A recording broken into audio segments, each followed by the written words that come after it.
live. We will see while I post that there's a stream happening all around. It's been kind of a hectic day, ladies and gentlemen. A lot of shit going on. I got pinged. What did I get pinged for? What's going on? Announcements? Yes. Okay, cool. Cool. Just hey, sounds good. What's going on, everybody? I am currently just copy pasting the link around a million Discords. But what are we doing today? One sec.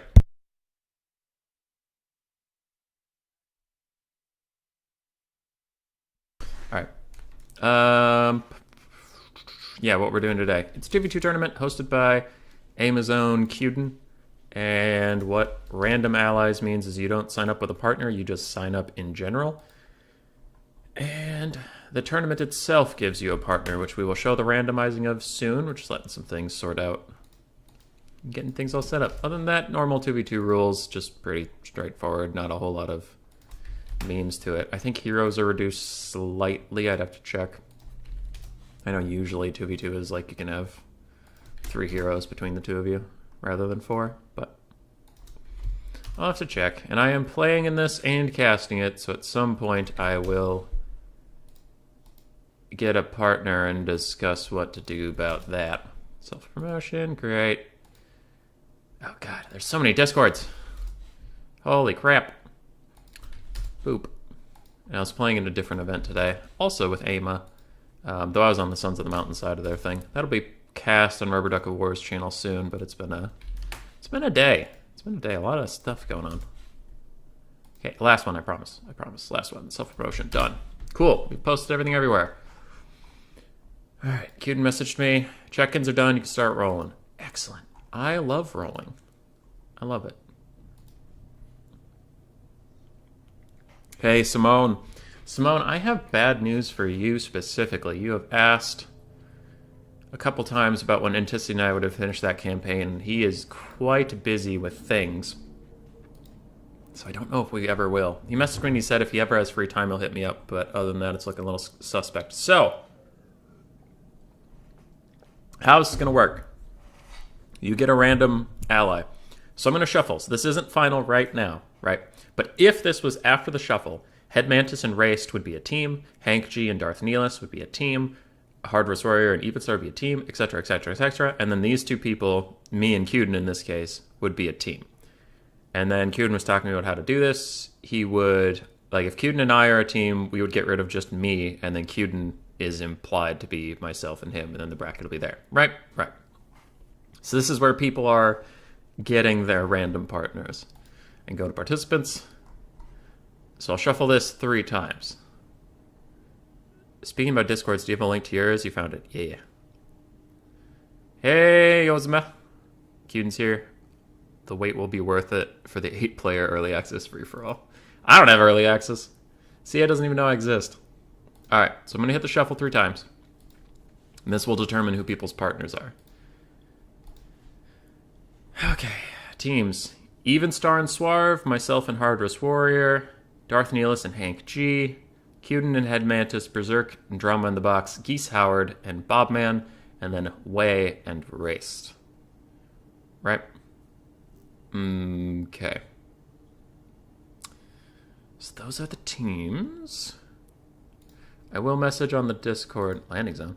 Oh, hey, what up? Okay. No, wrong server. Wrong server. Find your partner. Ice Power and Evenstar in HW League tournament today. Well, that's not really my problem. Queden's starting to type something, but I'll also type just in case he's not typing exactly what I need. Geese Howard and Bobman. Drama in the Box. And Berserk. Head Mantis. Where's Mantis? There he is. Queden. Hank G. Uh-oh. I don't know where to find Hank G now. Okay, well, I'm typing out his name, too bad. Hank G and Darth. Evenstar, Swarv. Evenstar Swarv is going to be a really good team. Myself, Hard Russ, and Way, and Raced. Those are the randomly drawn teams. Okay. So now what we'll do, when I can have that on the other screen. Bobman, what do you want? Human? Okay, cool. And Evenstar is in the HW League tournament right now. I can't do anything about that. I'm not his mother. Okay, so what we need to do now is go through and delete. I'm going to message Queden. You deleting or me? Because I don't want to double delete. Like we're both going through at the same time and we just end up deleting everybody that's in the frickin' tournament.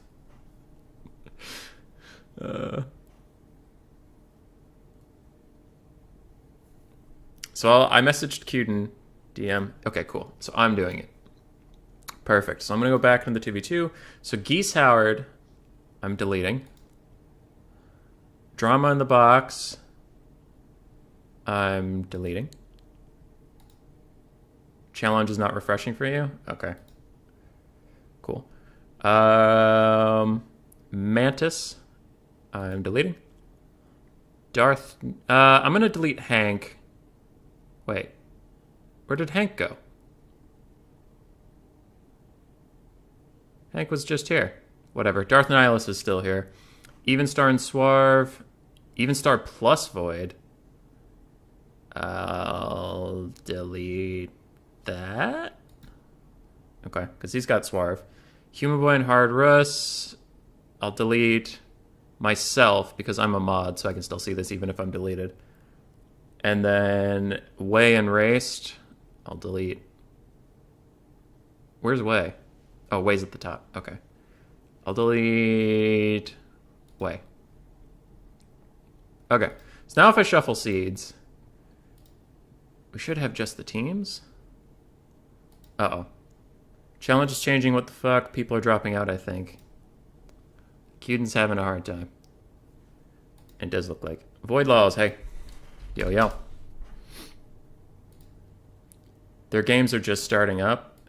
Okay. So, what? How many teams were there supposed to be? 1, 2, 3, 4, 5, 6, 7. We currently have 7. So we have all 7 teams.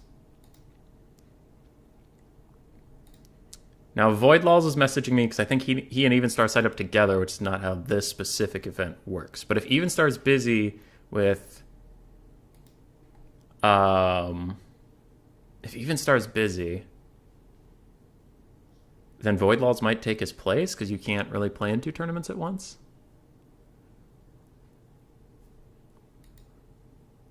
I don't know. Queden, let me know when you're catching up with the delay.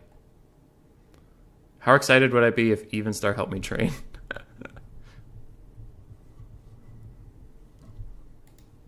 Okay.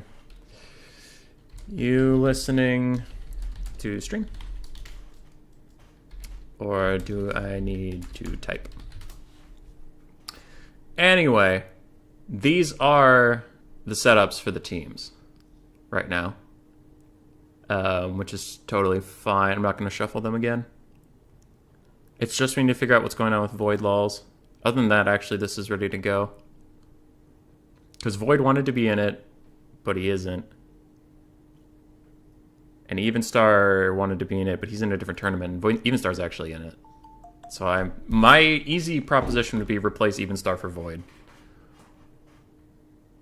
In which case it would be Void Laws and Swarv. But if you are participating in the 2v2 tournament, we are starting now, and your matchups are set. So where did I post that? Find your partner. Okay, I'll take a screenshot of this. And I'll post it there. Boop. Whoop. Crop. Save as. That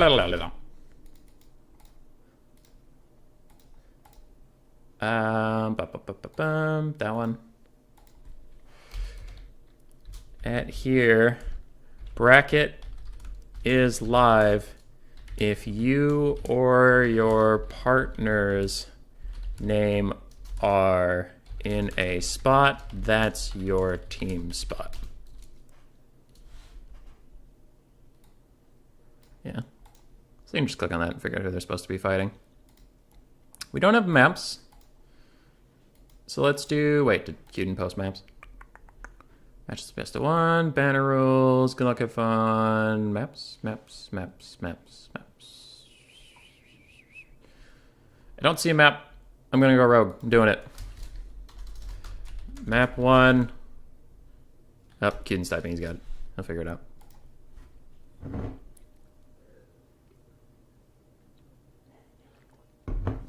Okay, I'm gonna message Even Star about void lols. Oh shit, it's been a while since I've typed to Even Star. Not since that date we went on that went horribly. You are in HW tourney and 2v2. 2v2 starts now. Can Void take your place?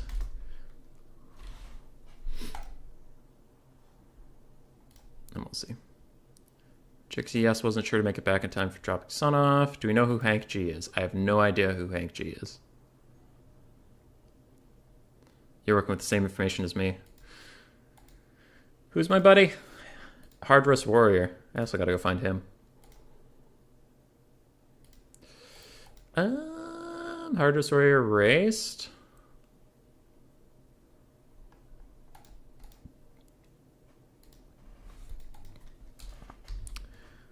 At Hardress, you are my buddy. Yay, buddy. Darth, we are working on finding Hank.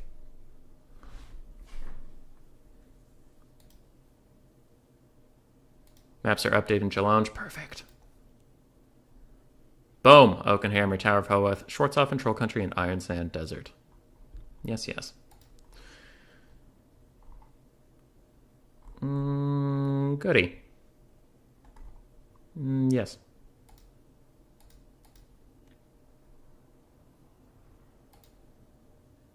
That or Void Laws could have my spot. We'll see. Working on getting you a spot. If you want to play, you will. Either mine or Even Stars. Can Void take your place? No. Got it.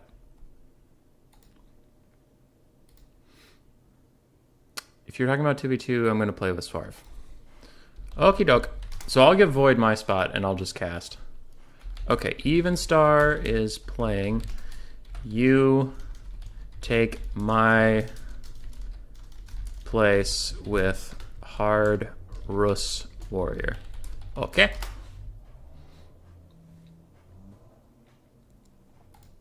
Cool, cool.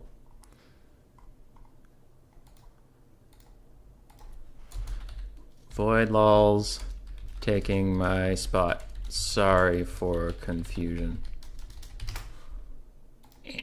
Thanks, bro. No need. Just wanted to clarify the rules. Thought I played with Even Star. Already got the answer. Okay. You no play? Life is complicated. Nay try. How's chat doing? Do we know who Hank G is? No idea. Guys, the brand new Nintendo DS. What about it? Sounds good. You take care, man. Alright. Never mind. It's me. He has places to be.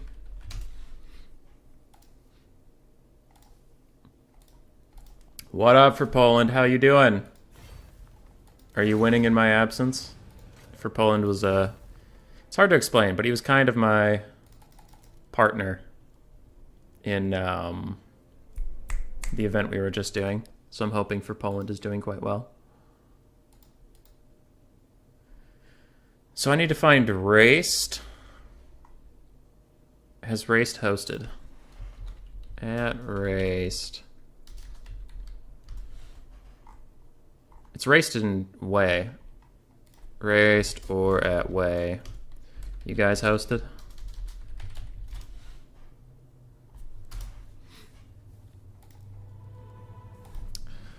Otherwise, I will. Doom Sage, we are doing well. We are doing well.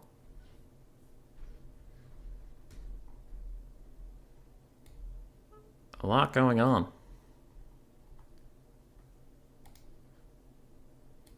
Where is it? The north?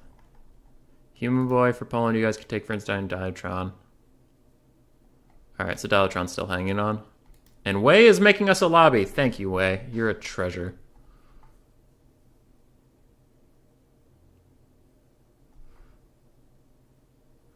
Queden, Jixie Mantis, Keith Howard, Bobman. Yes. I'll get in a team lobby. See if my opponent wants to join this.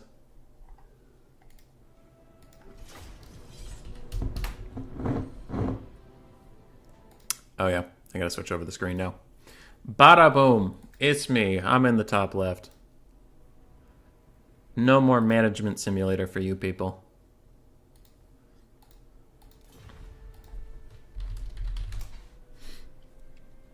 Alright, what do we do for this?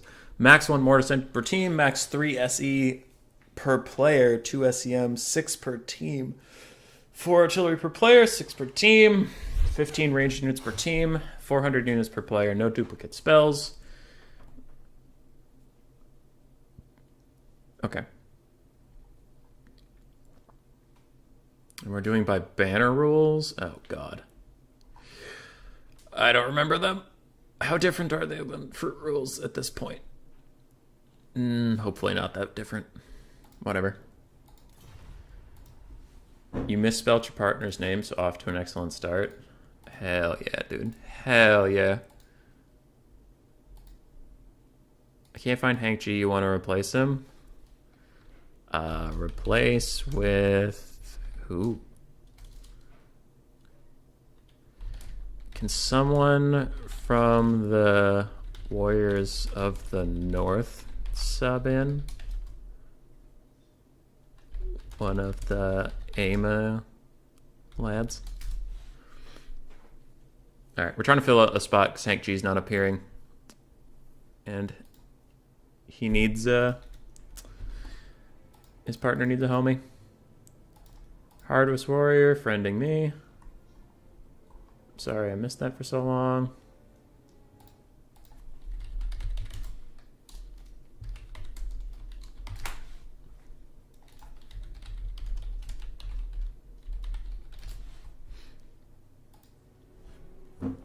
Boom, boom. Didn't you drop out for Void? He declined.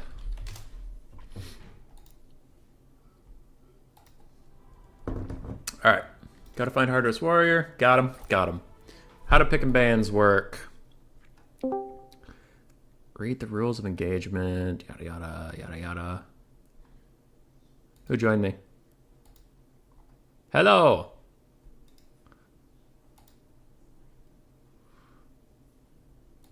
Hardress is in the chat.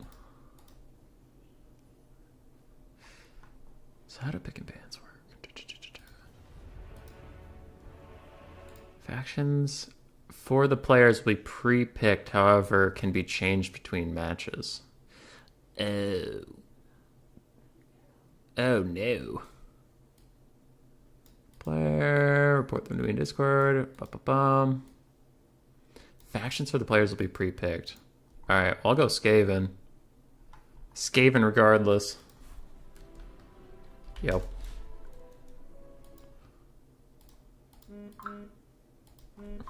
He's okay.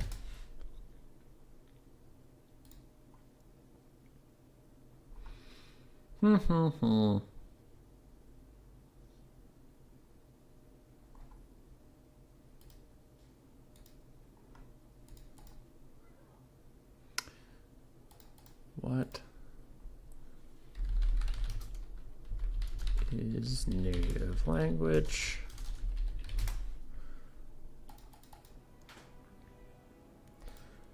Okay. Dave. Hey! Hardest Words is Skaven player. Fuck yeah, dude. I like this person already. They're my favorite.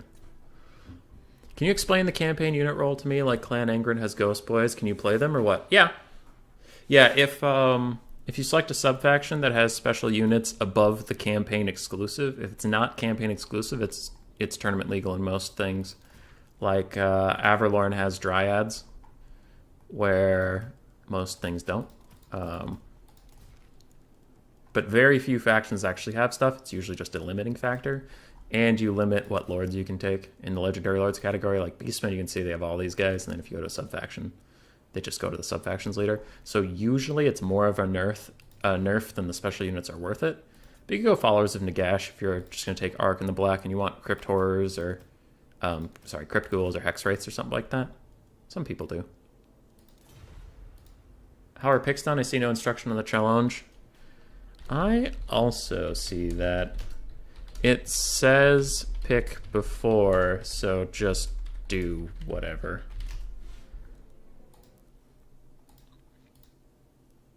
Grumpy will sub in? Hell yeah.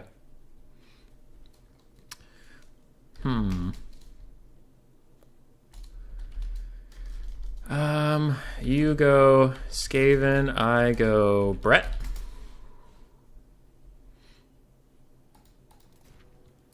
Skaven Brett's fun. Giving Skaven heavy cavalry is actually kind of interesting. Human, if you win the tournament, I will give you nothing. I accept.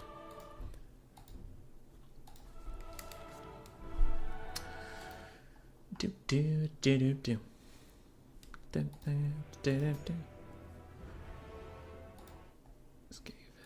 You can try Brett and Warriors of Chaos. I am a shit Chaos player. Absolutely trash. Isn't it random lords and factions? I thought that was last weekend. This is just a random ally. From what I can see on the challenge. The double random was last weekend, I think. 2, 2, 3 tournaments. Random factions and lords, yes, was January 16th.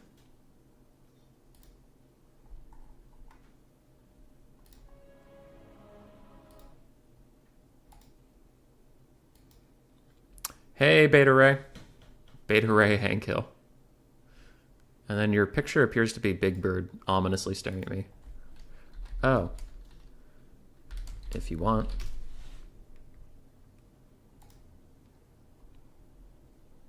Bannable Borps is here. What's going on, dude? Jeremy's here too. So we're going to have Chaos and Bretonia. I'll go the Fey Enchantress for the Mortis engine since Chaos doesn't have any. We don't have to worry about getting 2 of those. And I can also heal up the Chaos Lord, which will be pretty nuts. I'm going to take... Do I want Regrowth? Yeah, let's go Regrowth and Earthblood. We're just going to go max healing. I'll take 1 Paladin to defend myself. A little bit. And it's Bretonia Skaven versus Chaos. I'm just typing to my partner, seeing if we're going to go for a rush build. What rhythm do you have, Human Boy? I like it when you sing songs along Live the Party. Hey, thanks, man. You're a streamer too, correct? I think I've seen you around. I believe. Okay, I'm going to take 6 Bretonian Archers, 2 of each type, because fire arrows are good against regen stuff. And poison's also quite good. So that's pretty nice. The other play is going Bretonia as well. I might want Dwellers Below in that case to win the Cav engagement. Go some Knights Errant, some Knights of the Realm, and I'm pretty sure my Chaos Companion will have good warriors. Yeah, Archie Double Exalted Hero, I can heal them up. That'll be good.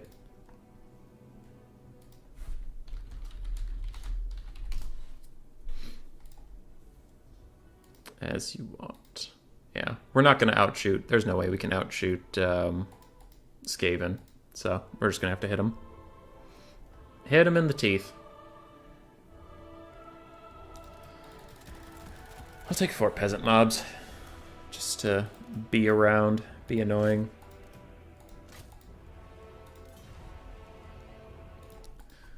My army is set. Can you get Chaos Spawn and Forsaken?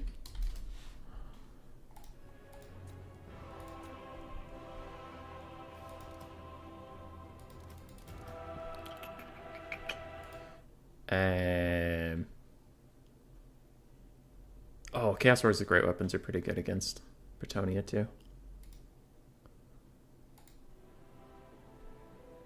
Fuck yeah. It's a heavy metal build. Spawn could be nice. I have cavalry. We don't really need too much of random stuff. Are chariots good? Chariots could be okay. Bretonnia can handle them a little bit, but Skaven just hate it. So if we can get the chariots in, that'd be good.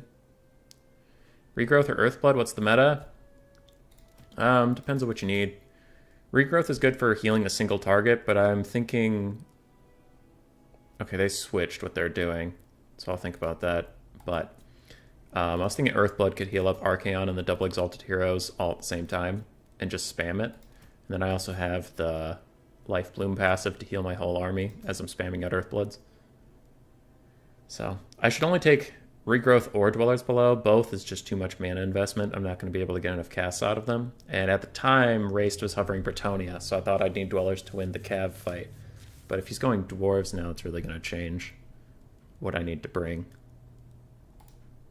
here. So far, Hardress Warriors build is panning out pretty nicely. Okay. Dwarves Skaven.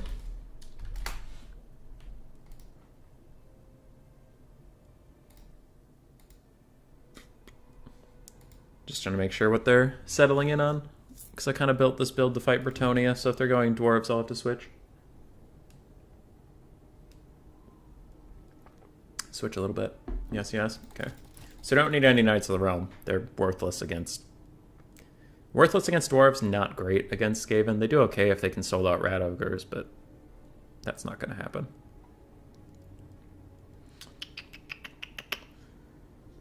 Dealing with Dwarves, huh?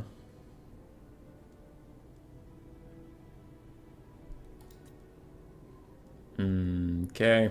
Hardest Warrior, how much money do you have left?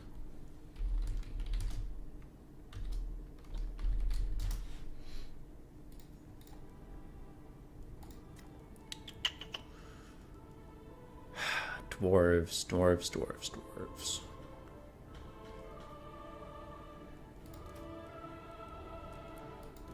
I might take Foot Fey Enchantress then. Oh, 170? Okay, so you're pretty much tapped out. Fair.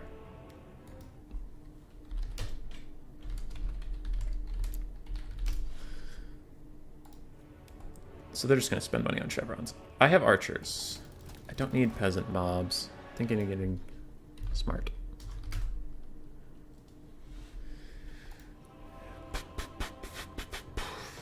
Oh, this sucks. How are we going to get through the Dwarven front line? We could fly over it. Oh, but Howling Warp Gale plus Skaven and Dwarven guns. That's going to be obnoxious. Obnoxious. We could get 2 questing knights. I don't love it. And then just bodies. A 3rd questing knight. Then we can upgrade some of the bodies. Ooh, I could get this so the Chaos Warriors don't break. Fuck yeah, Grail Relique. We love Grail Relique in this house. I think I can upgrade 3 of you. Yup. Alright, my build set. Chaos build's coming along. Now that we're not facing Bretonia.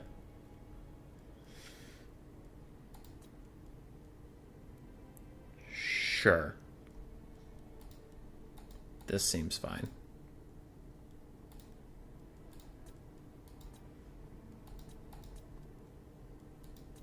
I am worried. I am scared. I am fearful. But we will prevail. Probably. Maybe.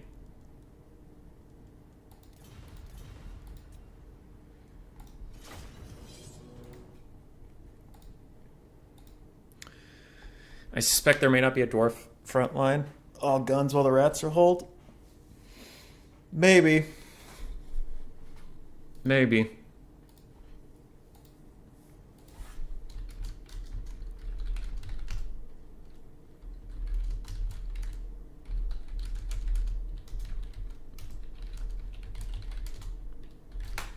Okay, sorry. I was just typing to my partner. If the Skaven are going to poison wind, sometimes it's nice for dwarves to hold the front line because they don't really care. They'll just never break. A mix is also quite good. Like, Skaven slaves backed up by Longbeards could be an interesting tactic. Just the front line immediately crumples, and the secondary line can hold forever. It's good. A Skaven dwarves is good. It can just be a little risky because they both do the same thing very well. So that also means they don't really complement each other's weaknesses. They just enhance their own weaknesses. Now, I mean, Chaos and Bretonia. Bretonia is not really good into either of these factions, so I might be a little worthless. My partner's going to have to carry my heavy ass. But we'll do okay. Actually, we might want chariots. Can we get chariots instead of horsemen? Because I have archers. I'm not really sure what the skirmish cav is going to do here. We could get 3... Not 3. We could get 2 chariots for that.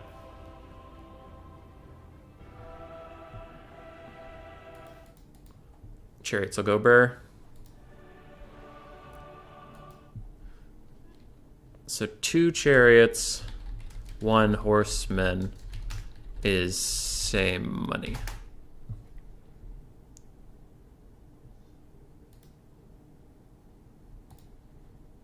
Yeah, I like that.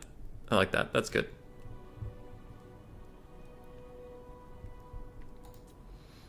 Alright, Hard-Dressed Warriors, time to carry is here. And I will do my best not to drag them down.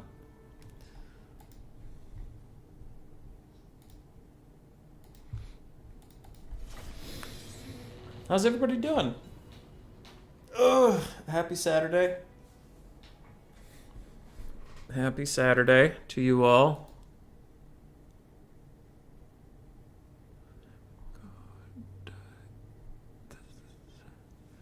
Guys can take turns fighting Dialatron. How is the fight with Dialatron going?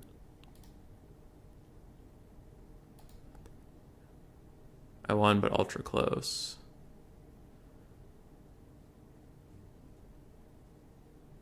Okay. Sorry, checking back in on the event I was playing in before this.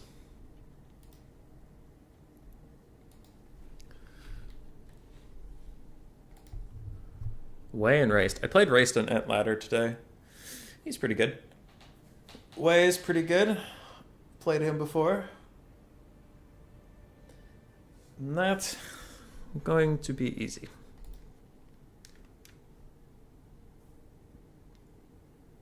Are you watching the NFL games today? Not usually. Why? Are there any good ones? Games, 49ers, Packers, Bengals, Titans. Are the Vikings playing?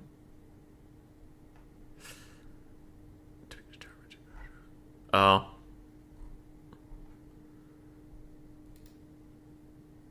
Seven and 9. Oof. Well, I guess Vikings are second in their division, but still. I have not paid too much attention to the NFL.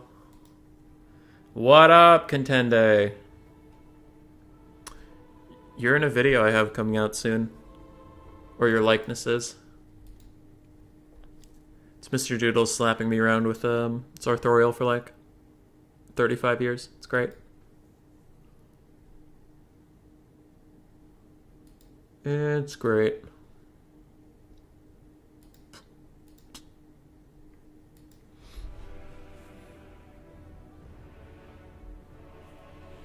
I have a message. Ebenstadt. You're doing High Elves and Beastmen. Okay.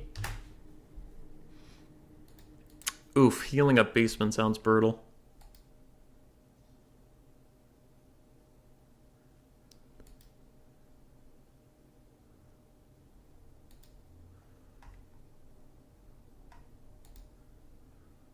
Do we know who Hank G is? Still no. Nobody knows who Hank G is.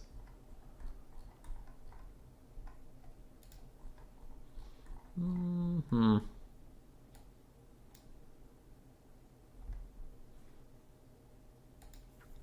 Oh, they're still not ready? Still not ready. Packers game should be good. First game could be good, but it's a toss-up. Could be a barn burner or a stinker. Yeah. Yeah. I hate when a game you get hyped for sucks. Like, even if the team you want wins, but it's just a shitty game, it sucks. I much prefer close affairs. Unless I actively dislike the other team, which is rare.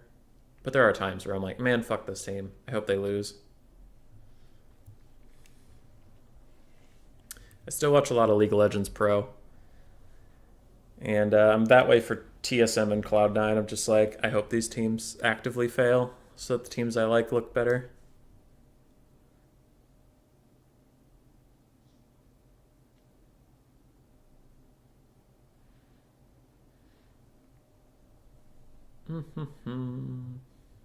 Hardware Warriors changing their build. Getting some Forsaken. Forsaken are good. They slap Skaven around all day. All day, all night. Forsaken feel right.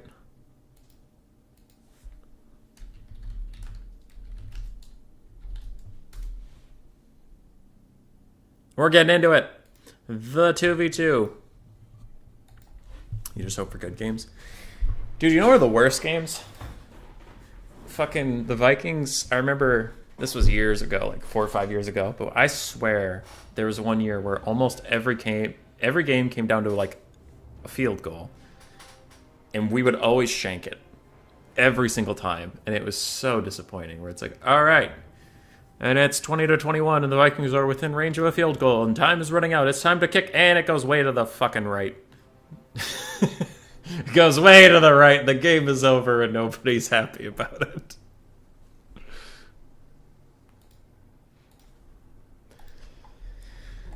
Okay. Their unit count is huge.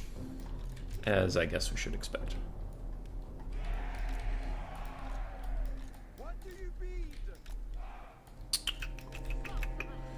So I'll put my peasant mobs in the front. They will take blasting charges or poison wind or something. And then chaos can form up. Yeah. I agree, Alex. I agree. I think I should have taken artillery.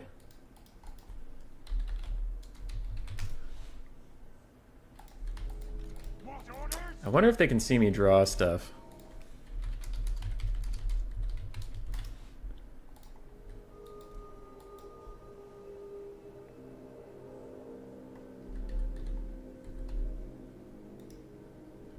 Okay.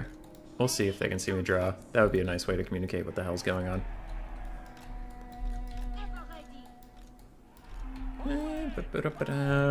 So archers, get out of here. I just want to see what's going on. We'll do Knights Errant. in front of questing knights.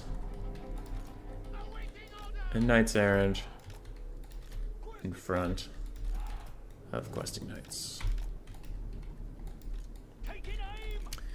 Then we will do basic archers on the outskirts, flaming archers on the secondary outskirts, and poison archers in the middle. Enchantress go with the smaller group of knights along with that. Okay. Cool, cool. They can see me draw. Perfect. Nice, tons of cav. Yeah. Hype. Okay. So I'll try to communicate things I need to communicate through drawing at times.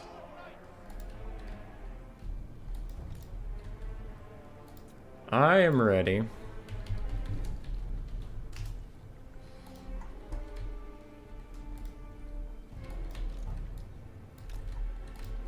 I'm curious where they're going to start. We have double Exalted Huron, Manticore, and Archie. Got it. I need to keep them healthy. I should finish control group, shouldn't I? I'll group you guys a little separately. These are the knights here. These are the knights here. You and you.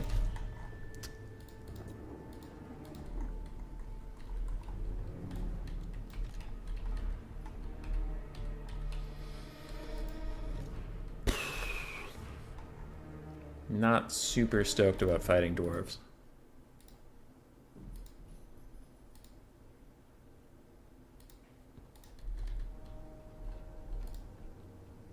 Okay. Good to go. I'm hoping they're deployed in this right region. Otherwise we're going to have to awkwardly shift, and that's not ideal.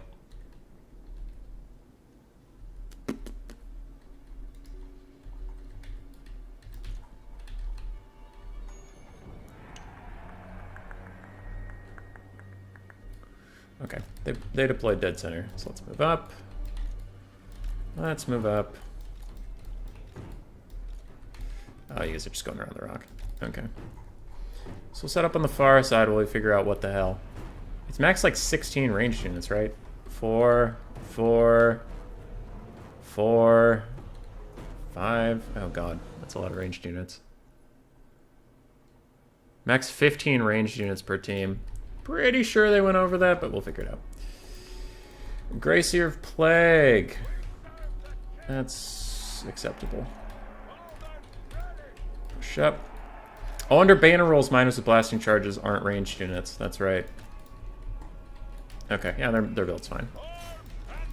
Yeah, their build's fine. Alright, run straight at them. Get them to throw their blasting charges at your pathetic bodies.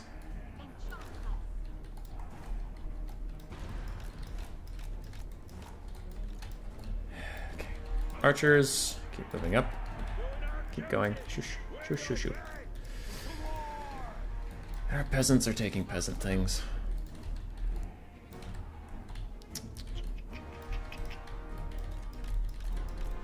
Okay, we're going in. Let's go over here and send the questing knights up and through the center. I want to get some armor piercing in there. Those giant slayers? Those are giant slayers. Okay. Don't love that. Enchantress, we get a quick little heal off on that guy. And then keep going. You guys go around. Questing knights are getting up and through the middle already. I've forgotten about this flank, which is a little silly. Okay. All of you guys, you can try to shoot. Zigracier, shoot Thoric. Meanwhile, you guys just advance. Paladin keeps forgetting where he is for some reason. I don't know why. And the Enchantress, do we have a good blob? What are these, Skaven slaves? Not worth it. Let's just give these guys Blessing of the Lady. Let's throw a little thing there. Okay, Chaos Chariots are doing great, honestly. They're crushing it. We have shut down a couple of Jazales. I forgot about an entire flank yet again because I am trash. I'm a trash person. And I'm sorry. Peasant bowmen doing their best. Trying to kill Thoric Ironbrow's not working, so let's just stop doing that. Okay. Those guys are close to routing. We have killed some more Plucked Sails. And now we need to keep moving. Keep moving, keep moving, keep moving. Push in, push in, push in. These Skaven slaves, they are, and they're not going to have a good time as we hit them from 2 different areas. Yay! For Britannia. How are we doing on healing? Where's Archaon? Where's that exalted hero? I lost them all. Well, I can heal up his chariot in my cav. That seems fine. Okay. Come this way. You come this way. You come this way. Mass destruction! Mass disruption! Okay. That's going okay. Faye and the Paladin need to get on top of this Master Engineer and kill him. Do we have a big cluster anywhere? Kinda, what are these? Longbeards with great weapons? I'll delete them. Sure. Alright, you Knights Errant, you're on. Make sure everybody goes away and stays away duty. You guys come this way. You guys come this way. What are you, Knights Errant? Okay, you can't really hurt a Grey Seer, so go kill his Warlock Engineer buddy. Hardress Warrior's fucking killing it with these chariots though, dude. That's pretty nuts. Nice job, nice job. Faye, how we doing? Let's heal up Archie and the chariots. They're not close enough together, unfortunately. Okay. Knights Errant, keep sweeping. Keep sweeping. You guys get out of here. Unless, wait, what are those? Longbeards? Giant Slayers. Yeah, we need to get out of here. Yep, yep, yep. Can't stay. Okay, they're almost close enough. Get them. Yes, nice little healing for the chariots. Faye's getting away. Paladin honestly could just go the other way. Okay. We have unfortunately forgotten about some units. I will use them to chase off things. God, I wish I wasn't trash. It's terrible being this bad at everything. Alright. How are we doing? Focus up, focus up. Let's get some good fire going. I don't know where you guys even are. Get away from the Clan Vulcan Tail Slashers. We lost our poor, helpless Paladin. This is not great.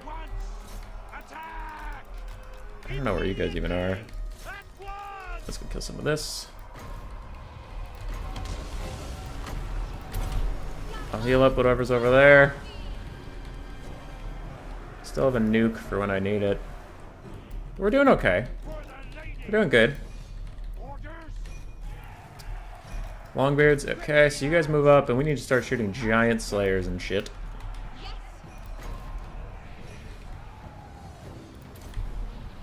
Okay. Do that. Where did those knights I sent go? Over here. Any knights standing around? Anybody standing around, just like come back.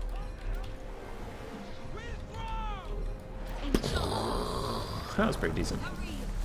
Okay, Faye Enchantress and those knights, go take out those guys. You guys try to take out this, and that is a ghost. Okay. Ooh, all archers that exist. Kill the fucking Grey Seer. Archie's very healthy. I think Hardress is going to be fine over there. Okay. So if my archers can poke down the Grey Seer, the Skaven leadership is going to crumble away. Faye's doing fine. And we'll just heal up Archie and hope Archie can carry us, because Archaon has magic damage for that the magic-y boy. Yes! Yes! Everything's working out. Alright, Grey Seer's almost dead. Routed off a bunch of stuff. We're feeling good. We're feeling spry. Okay, all archers. Move on to Giant Slayers. And how's Archie doing? Not great, honestly. Heal him. Heal him. Heal him. Faye, figure it out. Okay. I will use all my healing left on Archaon. And all my arrows left on Giant Slayers and Longbeards and other shit like that. Plow into these Longbeards. Hopefully you can kill them. Archers are just tearing apart these Giant Slayers. Yeah! Get them! Get them!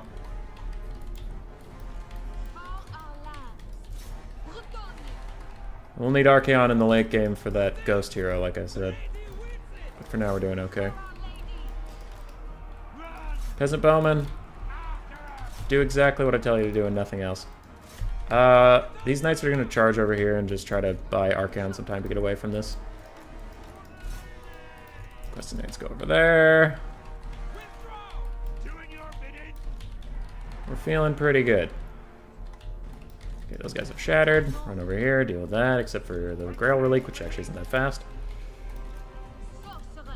I'll heal up Archie again. Once he gets close to those Chaos Warriors.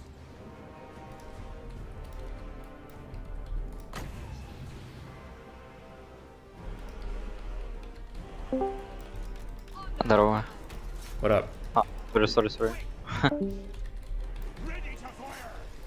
Oh, crap.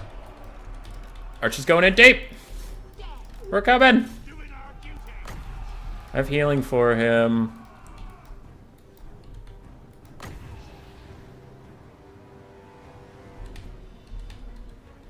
I want to be in range.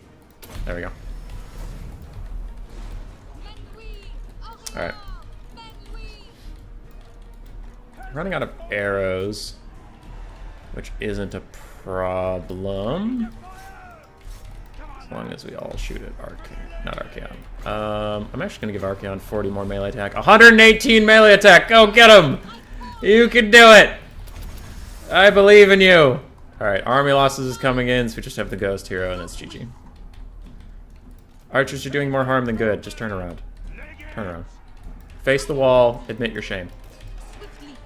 I'll let Archie 1v1 this noob. This ghost noob. Heal him again.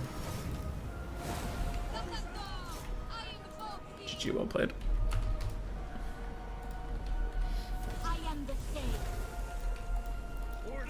It's Faye and Archie's time to shine. Whee! Boop. Boop. Let's go.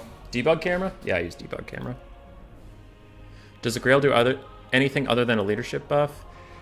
Leadership and ITP, but mostly I was just trying to give more and more leadership to Chaos Warriors who are already grind lords who just do great. Yeah, hey KB, what up, dude? My brother's typing to me. I will check my brother's messages later. Nice job. Nice job. GG, well played.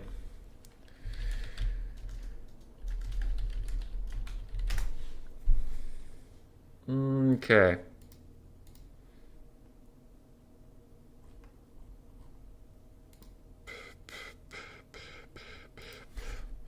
At Dialotron. I need to message Dialotron. How you doing? Still alive? Okay. So, oh god. Oh god. We're fighting Swarv and Evenstar. Jesus Christ. Yeah, Hard Rust, you and I had a good run. I think it ends about now. Alright, let's get Swarv and Evenstar.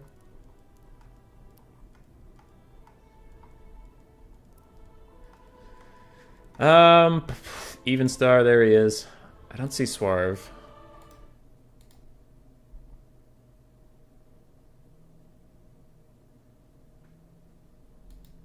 Okay.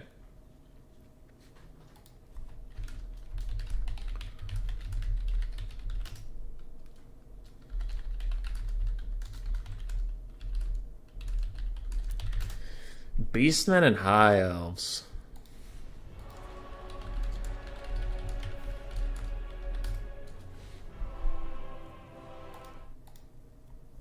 I don't know what Swarv's name is these days.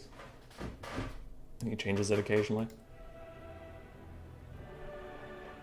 Alright, I will return in one moment.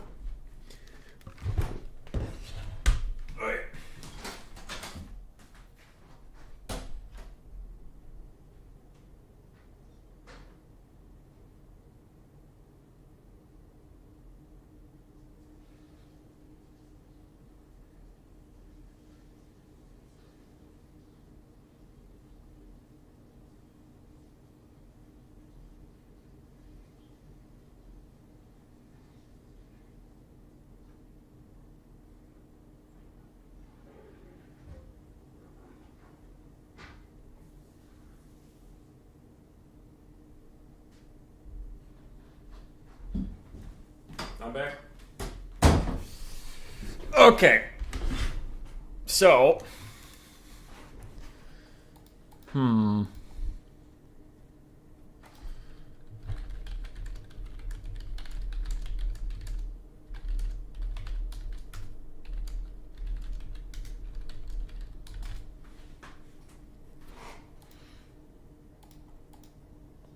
Sorry, talking to Hard Russ about what the heck we're gonna do here.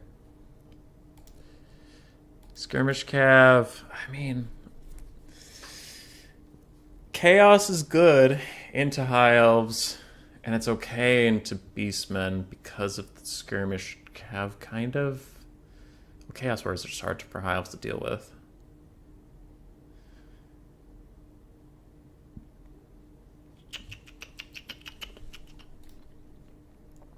Maybe Lizardman VC, good healing, and Lords are hard to snipe. Apparently we're locked into these two. Fair. So we're gonna have to do our best here.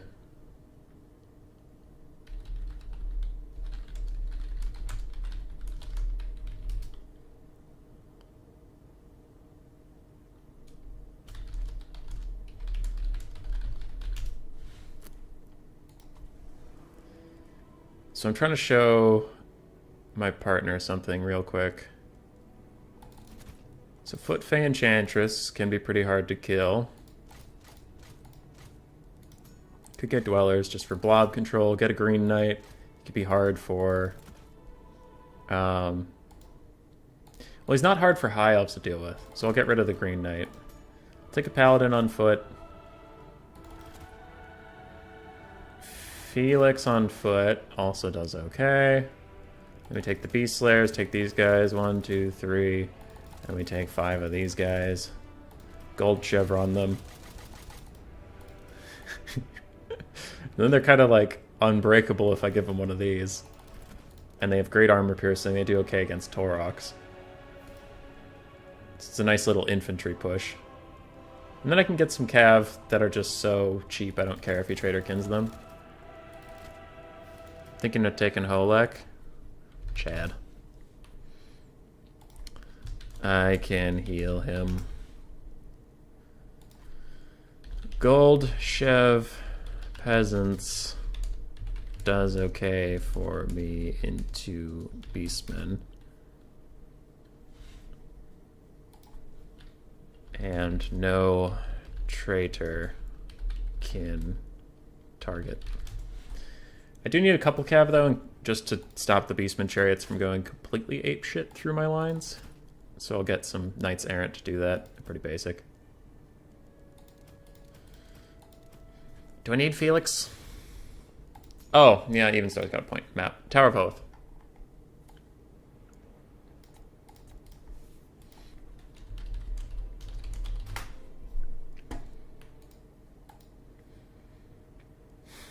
I could use some archers. How much would it cost for me to get archers? 2 regular, 1 poison, 1,200. Decrease all of you by 1 chevron. Beast Slayers of Bastogne, are you really worth it? They have the same weapon strength as the Men-at-Arm Polearms. And not much better stats. In fact, worse stats. Screw you, Beast Slayers, you're dead to me.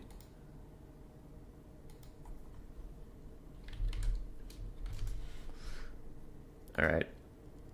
Hard Rust Warrior had a good idea. Metal Mage for Plague of Rust to help out my archers. Let's cut 1 regular Battle Pilgrim. We can get 2 Peasant Mobs and then upgrade you guys to Poison Archers with the rest of our money. Wait, do Poison Archers have less damage? No. Fire Archers have more damage, that's it. Oh well. Seems fine.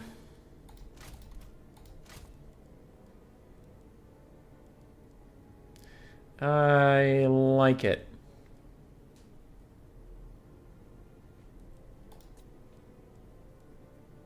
Chaos Knights with lances. Chad. Grail Relique. So the Grail Relique. The Grail Relique makes these guys' leadership go from 64 to 76, which makes them pretty much dwarves. They'll kite you into oblivion? Maybe? I mean, if the High Elves take a full kite army, maybe. But the Beastmen suck at kite, so I would think they'd want to rush us. Kolek with regrowth is insane. Yeah. Did I still have dwellers? I still have dwellers. Whoops. Gotta get rid of that. Soul Damnation is a must versus High Elves. Isn't it gonna get Bolt Throwered? I wonder. Well, I'll ask. Hell Cannon. I had an idea for a small tourney before the release of Warhammer 2. 2v2, one player each side gets an auto-gen army, the other gets units that are needed. Eh? That or... Queden runs a lot of 2v2. He would probably love the idea. Okay. Okay.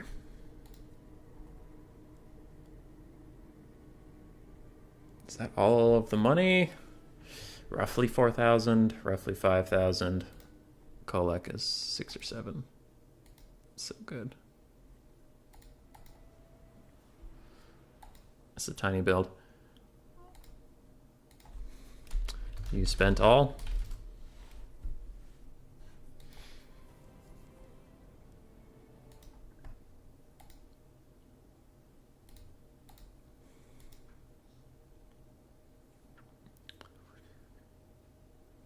Each allies 2v2, but one player on each side secretly say to one player the other side what the army comp is, without saying the comp to their real ally. That's interesting. Alright. We probably lose, but we go out like heroes.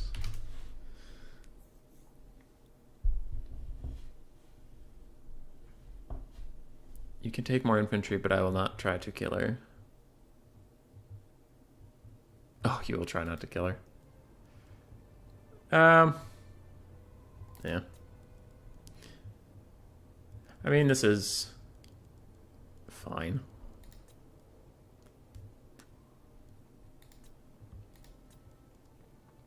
Actually, wait, I need gold chevron battle pilgrims. Yeah, gold chevron battle pilgrims.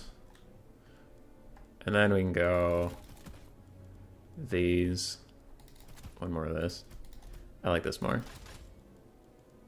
We love gold chevron battle pilgrims in this house. Get all you guys back up to your max chevrons. 38, 39, 20. The map's not very good for artillery because there's a forest. The Soul of Damnation can usually see stuff, though. I think. If we put it on the far side from the forest.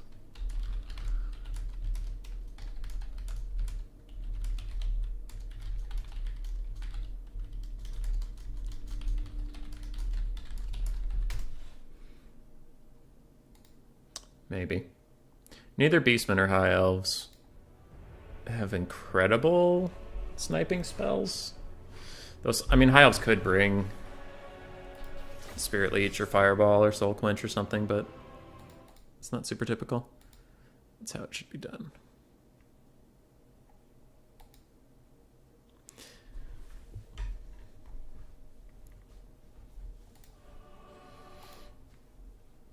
If we get kited into oblivion, then that's how we die.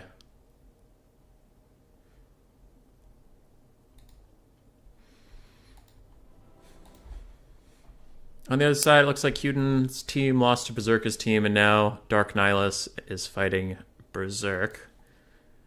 And whoever wins that will probably go fight Evenstar and Swarv, but man, we're going to do great.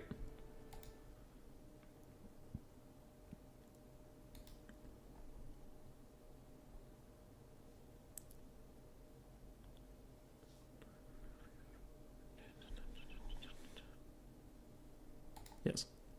Watch out for a rear vanguard. You watch out for a rear vanguard. I ain't doing nothing.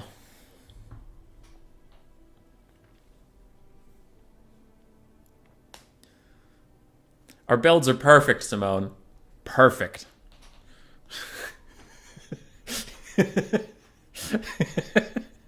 Don't you judge us. We're doing great. We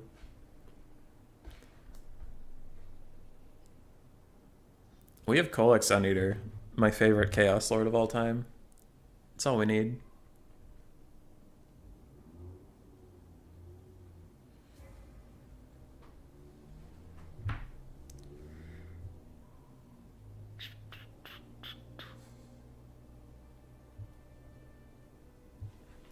I suppose I could read my brother's messages. What does he want? Lost 2 games because my tops were 0-7 by 20 minutes. Gave up, queued top, lost while dealing more damage to the rest of my team combined on Mundo. 0-3 like predicted. Classic League of Legends.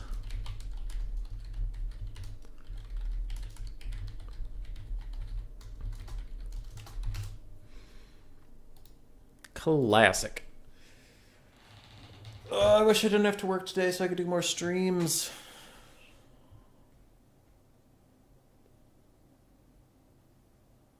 But alas. Also, we're supposed to have more snow tonight, which means I'll be out shoveling. My COVID test came back negative, so I don't have COVID. I'm just regular sick. Which sucks. Because in the United States, we have like legitimately a third of our population is getting COVID, so we're probably going to get it.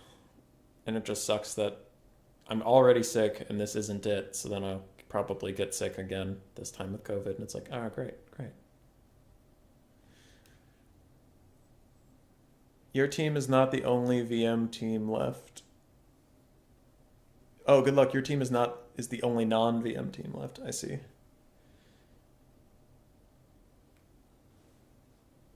Well, we're doing great.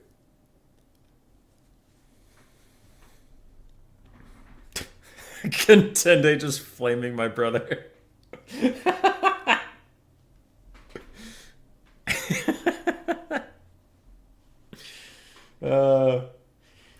Yeah, I haven't played League much recently. Like, I've been grinding Warhammer. So then when I do play League, I'm really out of practice. And then I just kind of play what I want because I don't care about my ranking anymore and I do my best. Try not to take it. Yeah. No, COVID is dangerous and I'm not like, man, I wish I had COVID and just get it over with. But it sucks that I'm sick already and it's not COVID. So I still have to worry and I still have to try to avoid it. It's like, yeah. Oi.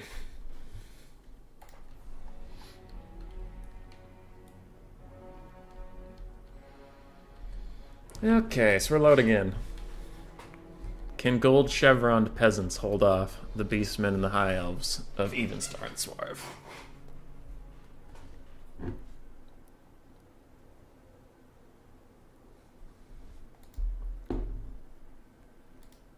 Wait, people are still playing Tarkov?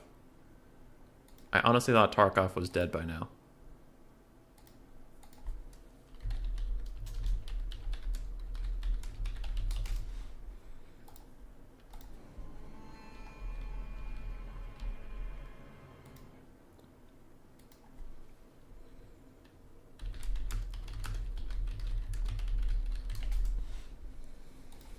Alright. Now kick the world champion's ass. Oh, of course. Of course. Easy peasy.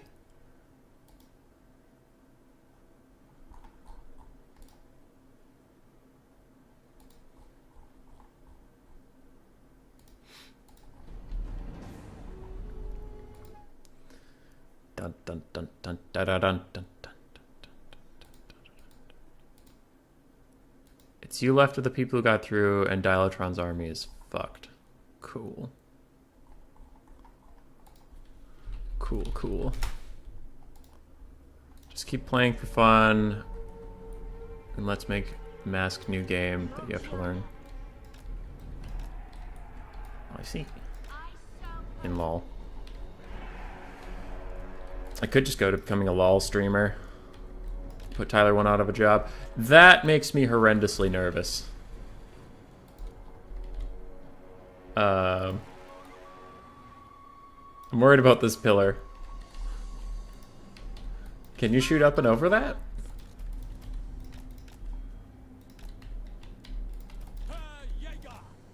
We'll see. I'm worried it's just gonna, like, right on top of it. Okay, what's their army count? Low. I mean, 1,700, but between two armies, it's not that high. Gold chevron to Pullman. Gold chevron to Pullman. Battle Pilgrims. White line is plenty far away. We're doing okay.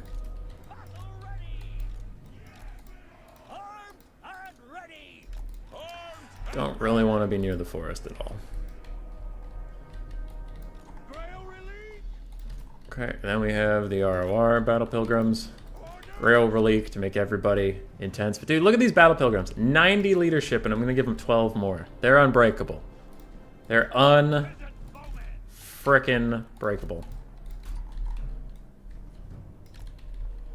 Okay, I'm going to want to spread these out so they can't get, like, offed by Burning Head or something. And then I have two knights. The knights. Knights and wall. You guys have skirmish mode off? Great. Just great. Alright, I'm ready.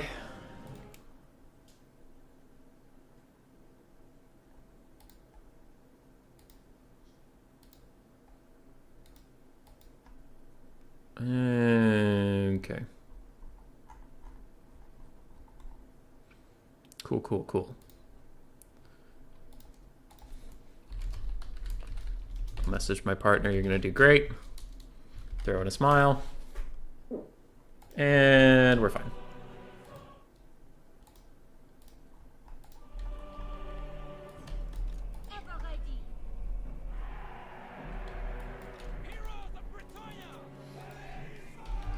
Ready, ready, good luck, have fun. I think that white line's plenty far away. I think.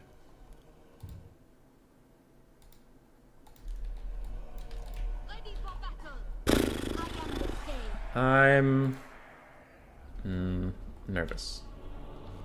Nervous.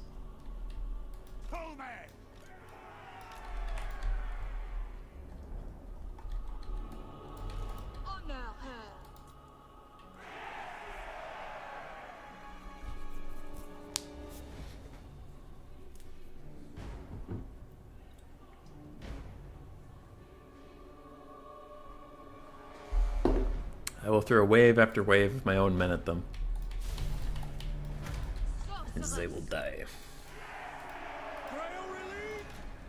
What orders?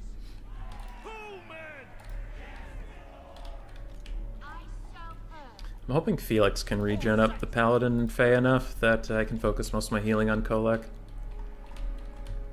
Alright, that's a lot of bolt throwers. And then they do have a bunch of guys on the side. Okay. First, I'll try to isolate these dogs, and then I am going to advance a little bit. But with a lot of bolt throwers, we need to move up, so I'll signal that.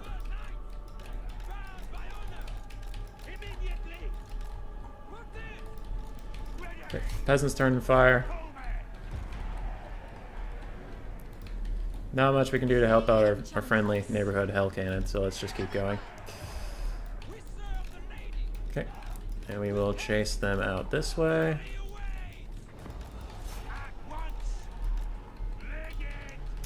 Bolt throwers are going to take out that hell cannon pretty soon. But that's okay. Shit happens. Archers are poking down these guys a little bit. That's going okay.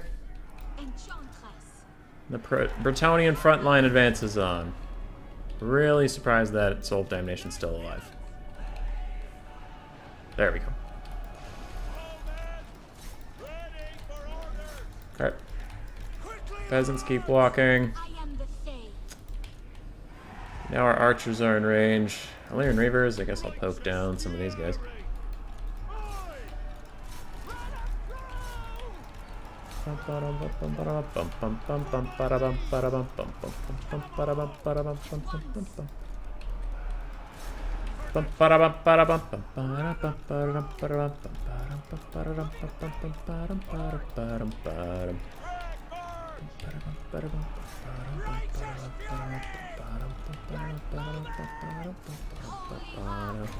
Let's upgrade these polemen.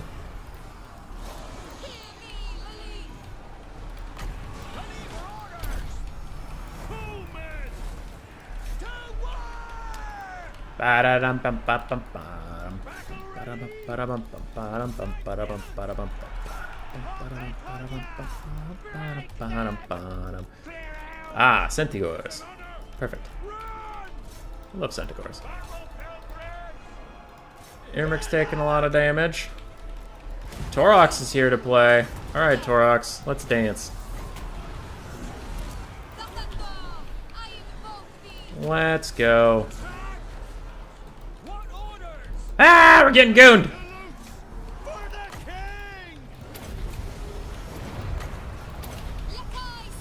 Cast your fucking spells, lady.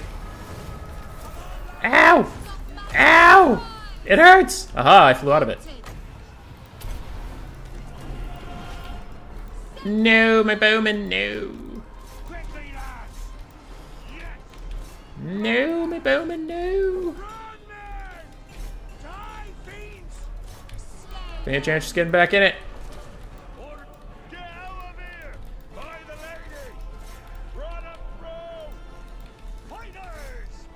Centaur sweeping up the backside isn't great. Aha! Juked.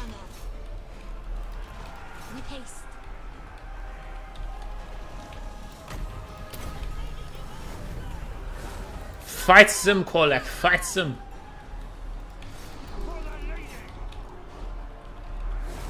Oh. Oh no. Ow! I almost have my blessing to give Kolek. You can marry my daughter. I don't know where these guys are, but they do need to come back. The Enchantress almost has more healing up. Hang in there, Kolek, you surly bastard! Hang in there!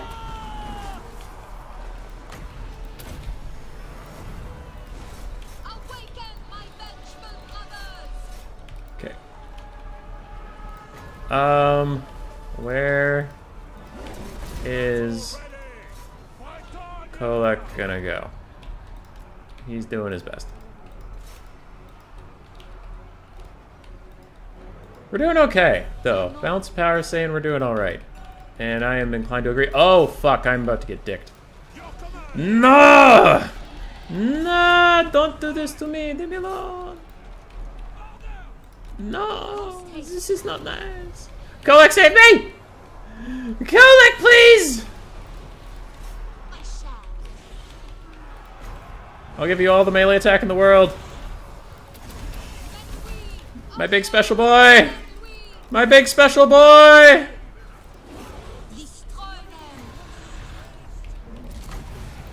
Hang in there, buddy!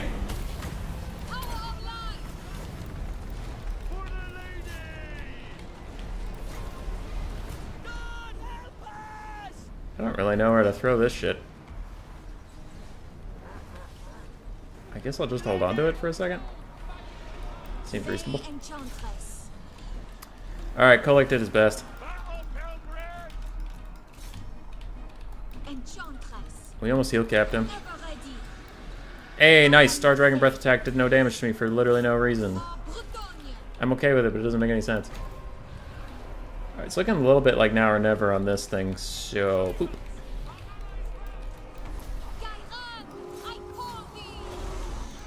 No, they're killing the Grail Relic! That's not cool. Rip.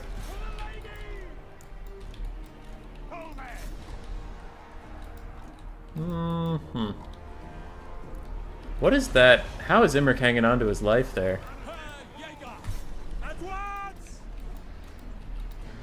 Look at that health bar. Armed and Alright. ready. GG, well played. Hold me. So curious about Kolek's value. Withdraw.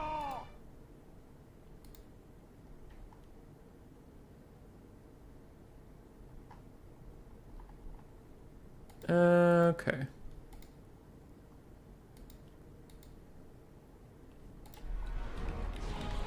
Ooh, kind of surprised it's still going. Oh, the Soul of Damnation crew. I was like, what's happening here?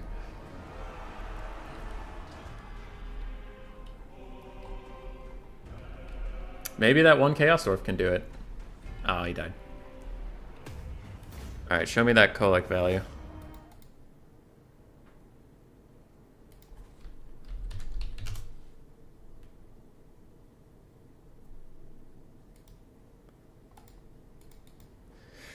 Alright, Hardress Warrior, Kolek, 2,700. That's my boy. That's my boy, Kolek. Chaos Knights with Lances got a little shut down. Soul of Damnation just got murdered by bolt throwers. Faye and Goon Squad did okay. Just a lot of healing.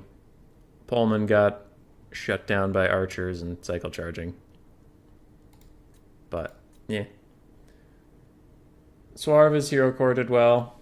Centigores did well. Manticore did fine. Even Star. Imric did okay. Not a lot of his other stuff got good value. Oh, bolt throwers did fine. ZGG.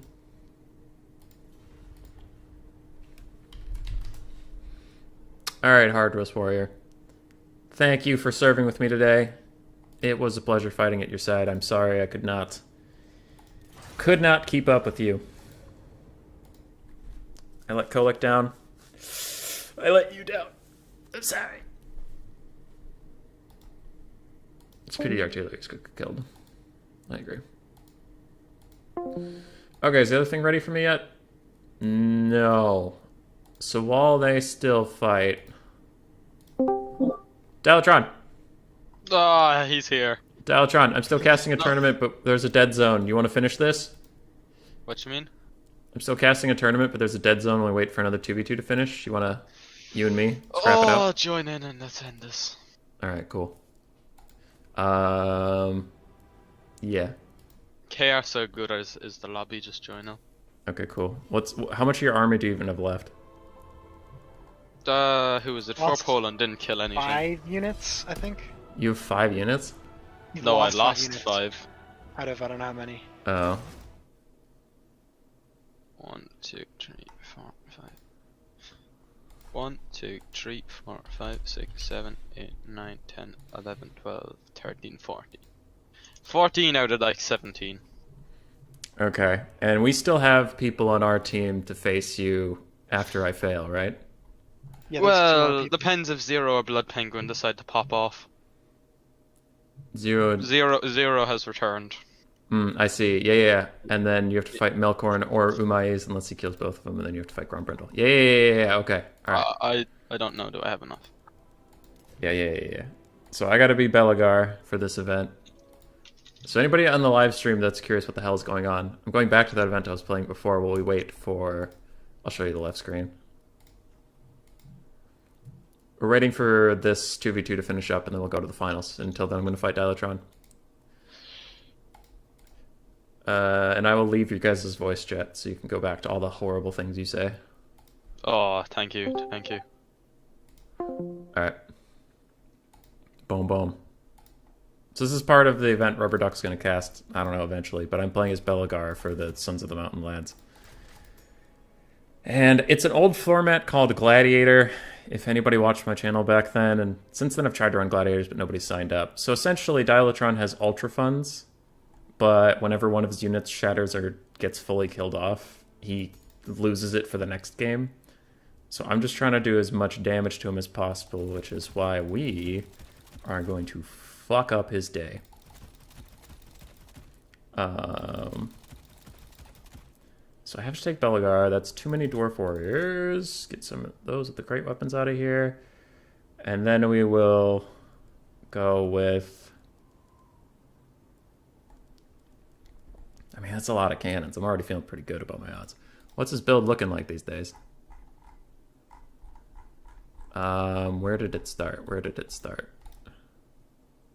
Okay, so he had some skirmish cav, he had some chosen, he had Archaon, and an exalted hero and a manticore. Okay, so he does have a manticores, meaning I need slayers. Cut you. Why is Belgar so expensive? Oh, Revenge Incarnate, cut that shit. Then I'll get the slow, and I do want one Thunderer. I want a Thunderer. Thunder, and then we'll get cut you, bring you down to this, and then with 450 I can get this. Hell yeah, this is a build, dude. Wait, he's not dead yet? Apparently not. He's apparently still in it. We're about to make him dead. We're about to make him dead as hell.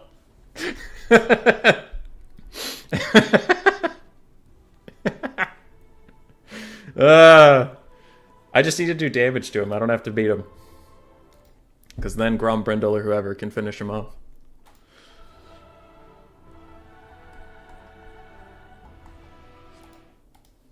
Okay, I'm ready whenever.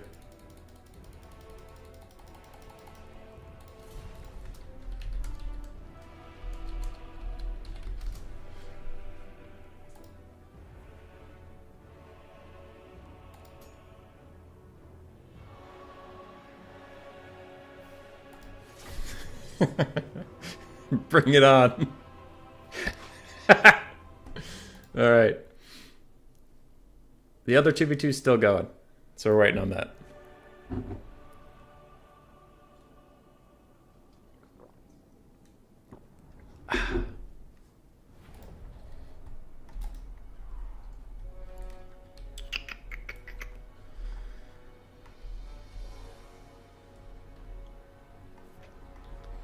Stylotron's build was a bunch of skirmish cav and chosen and shit. So I am kind of hoping that these cannons can do some serious damage. Bring death on them.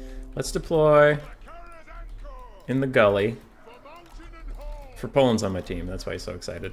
Normally for Poland is not a fan of yours truly. He hates me. I don't blame him. And we're gonna put the organ guns over here so that if he takes the high road and brings skirmish cav down here where my cannons can't really shoot up at him, the organ guns can fire across and cover. Which actually, if that's the case, I'm gonna take one cannon and put it up here too. To fire across the valley and cover me. Okay, put you a little further up. Because organ guns have surprisingly short range. Then we go this. This. This. This. This. And we'll go this. This. I don't have enough infantry to fully cover everything, so we're going to have to just be a little tactful. Alright, this is a great build. Are we winning? This doesn't look like a 2v2. Jeremy, context! While we're waiting on the next one, instead of sitting here just like twiddling my thumbs, which still isn't ready, I thought I would finish the other event I was in and provide entertainment at the same time. Unless you guys just want me to stare at a challenge page quietly. I can do that. I just didn't think you guys would like it. When there's other games to be played. More grudges to be satisfied. Okay, so you Dwarf Warriors, I just want to select the ones that are on the front line. And then the back line. And then the Slayers. Ready, ready. GLHF. Bring on the flame cannons. You wish it was flame cannons, coward.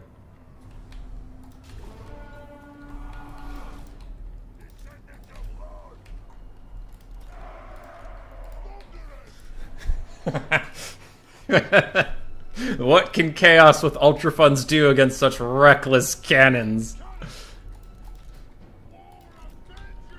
Okay. So cannons, fire at these horse masters, make them bleed. Organ guns, I will reserve you for shooting at Chosen. Yes! Yes! More power!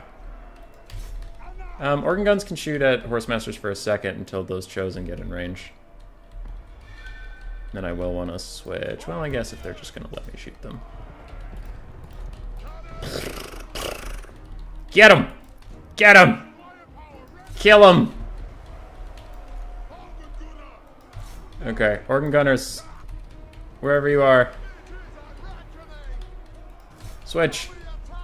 Switch onto the Chosen. Cannons, if you can try to shatter off those Horse Masters, that would be great. Alright, we shattered one. He's lost the Horse Master for the next game. Hey, don't do that. Come on, dude.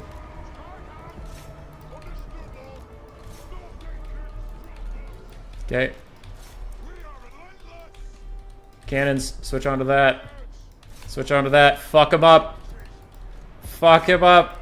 We will take out as many Chosen as we can.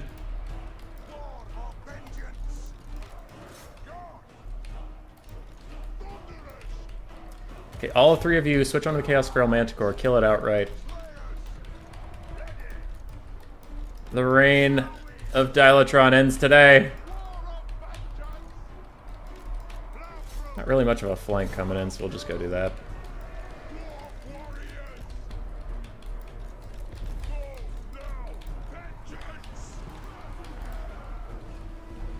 Okay. So this organ gun, these cannons are trying to kill that Manticore. Getting kited a little bit. Kill the Manticore. What the? Oh, you're off your thing, that's why. I'm just keeping these skirmish cav off my cannons is honestly pretty fine. Okay, trying to kill these filthy Chosen. No! Alright, we shattered off a Chosen.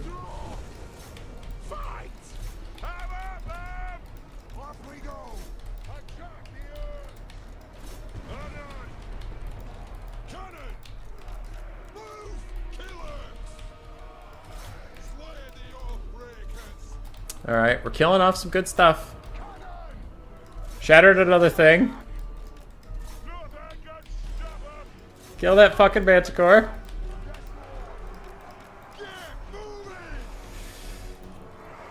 You think you guys are tough shit. Well, point blank cannon. Eat it. No! They took me off my precious cannon. Okay. You guys are doing your best up there.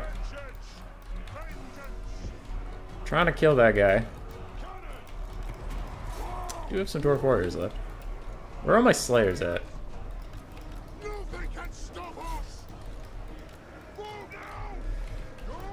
Okay. This, where is your home cannon? I don't even know what we're aiming for these days. Cannon, take out that Manticore! Cannon, take out the Manticore! Cannon, fire! No! Alright. Okay. Alright, I see how it is. That Manticore just gets to live up there. This is pretty over. I did some decent damage to his army, though. Took out some Chosen. Took out a Chaos Warrior. GG well played. So what did we get? 2 Horsemen. Definitely shattered. I don't know if they're Horse Masters or Horsemen. A Chaos Warrior and a Chosen. The Manticore has moves at the end. It's true. It's true. Alright. That's over.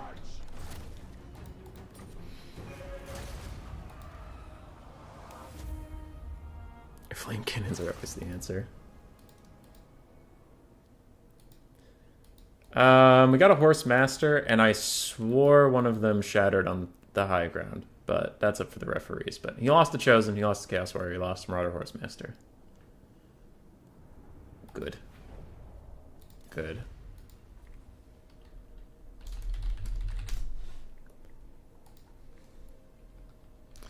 You lost 3 things? Or 4? Hard to tell. Is our other 2v2 ready? They are! Yay! Perfect timing. And Tien reminding me that I needed to send him the replay for that one, which I do. Replay. Autosave, call it Bella versus Dyla. There we go. Done, done. Final should be ready. Hope they didn't start yet. They shouldn't have started yet. Okay. Do they have a lobby up? Let's see. I'll message Evenstar.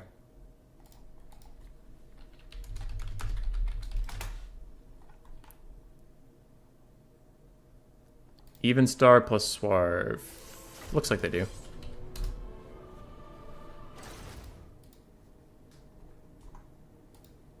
Alright, so that was a slight...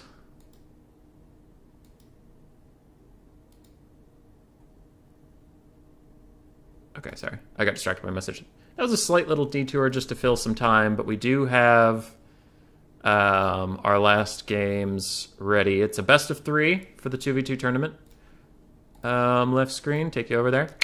So Berserk has beaten Dark Nihilus, and we are now waiting for VM Berserk and his partner. I have forgotten who his partner is.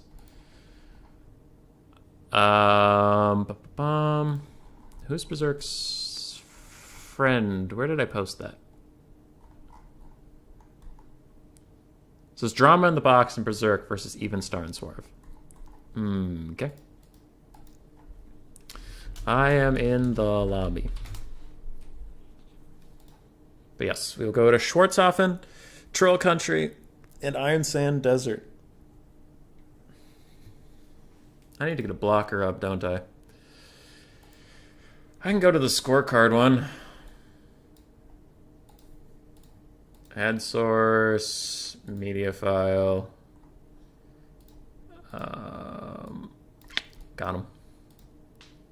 I can update that stuff too. And Grom Rendell anytime, dude. Anytime.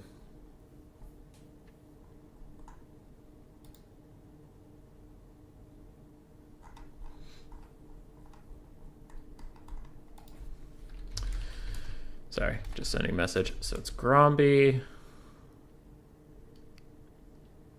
versus Malcorn and Mais versus Zero and Dilatron.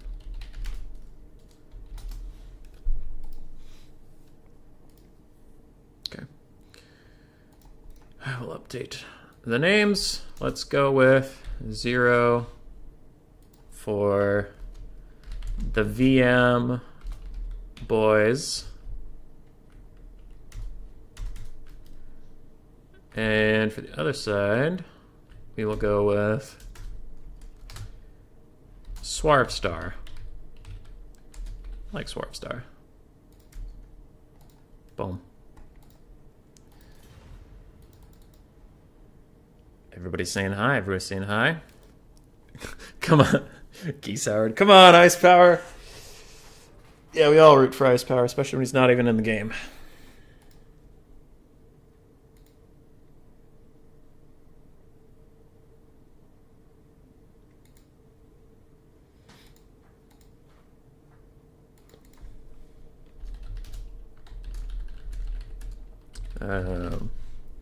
Yes. And that event I just played in, again, I have mentioned it a few times, but when it is all said and done, it will be played on Rubber Duck of War's stream. He's going to stream all the replays in the event, but it was kind of a cool little thing from Tian. As far as I knew, he's the one who contacted me about it, so as far as I know, he's been running that. Not sure how much about it I should explain, so I'll just shut my mouth and let Rubber Duck do that.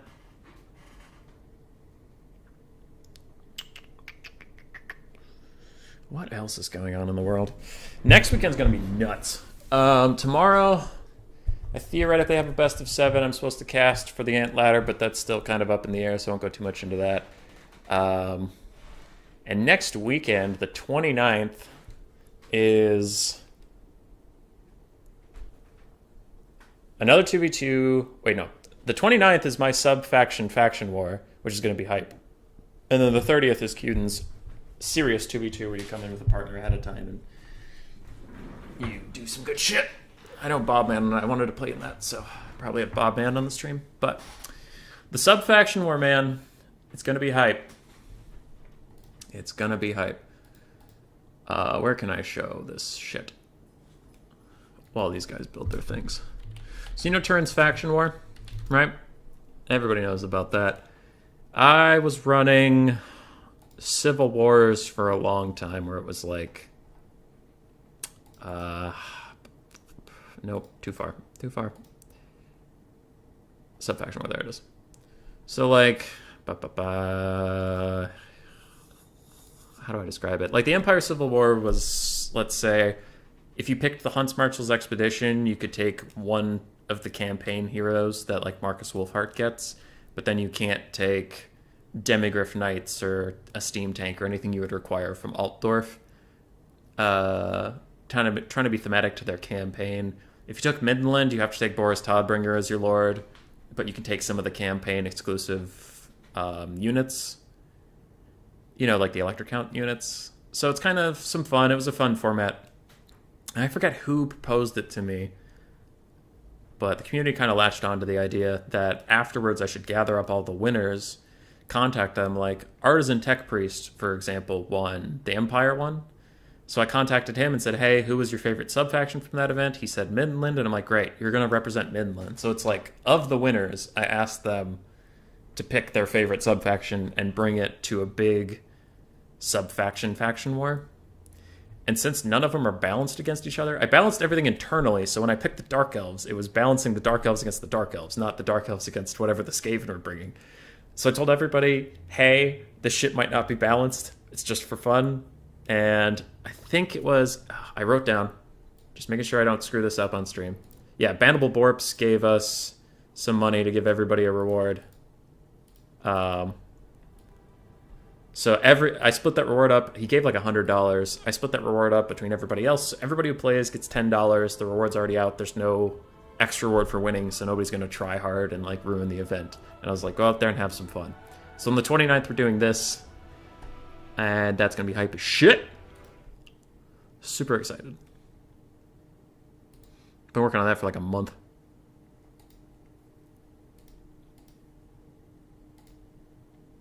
Alright. I did all the filler I could. And they're still building builds.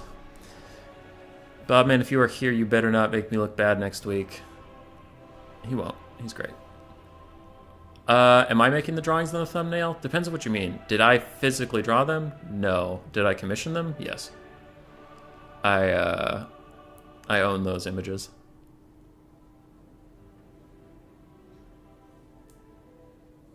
You would have won if you're new, if I knew you're doing a big tourney after. I'm sorry, Contende. I'm sorry. Yeah, it was kind of a last minute thing.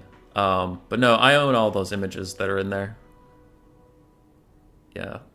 It was, when I started streaming, there was a lot of stuff about like what you can and can't do with thumbnails and what is and isn't community supported. So I can't just go to like DeviantArt and steal their shit and make a thumbnail out of it. That's just wrong. So I hit up one of my artists from my board game project and I said, hey, you want to make $500? And he said, sure. And he did a bunch of one-off images for me that I use. A lot of them are emotes on the Discord server. A lot of them are used as blockers, but they're pretty good.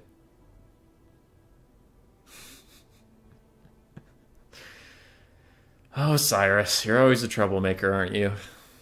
Always.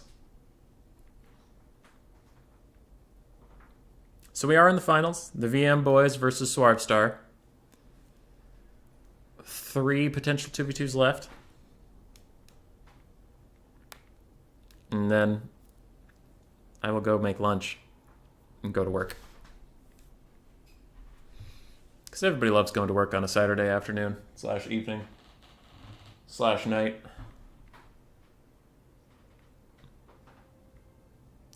Even Star's build looks finished. Looks done. Queden, quick question while we're in game 1. What do the picks and bans look like for game 2? How does that work? Because this, I mentioned in the description, but I am just a host. I am not running this event. This is Queden's event. And I'm just a pretty face with a YouTube channel. Yeah. I don't see anything in the challenge page about how to do the pick 3. Why does Archaon look Imperial? There's a funny story about that, actually. So, You leave for work in 45 minutes. Classic Contende.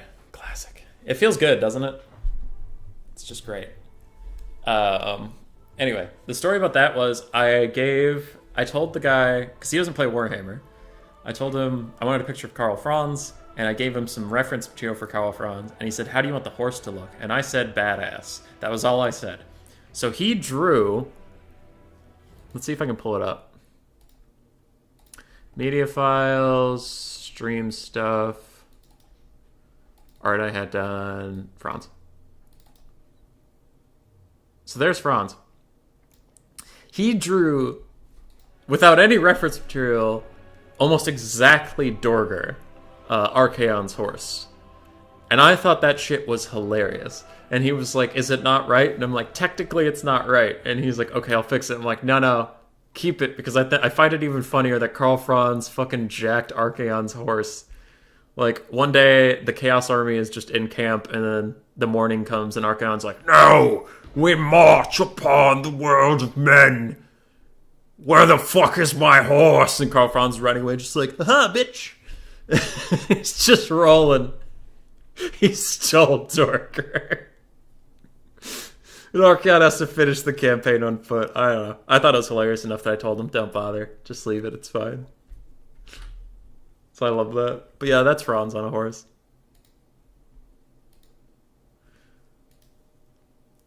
Asymmetric or blind picks. Tell them please in game and send them blind picks in case they don't read the Discord. Okay. Queden says game 2 and 3 are blind picks, by the way. Just FYI.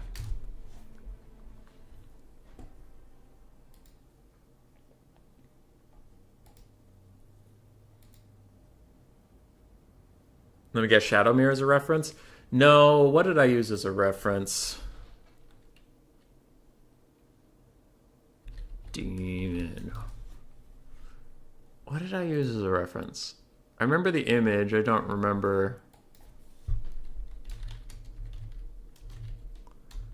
Oh, it was Galmaraz?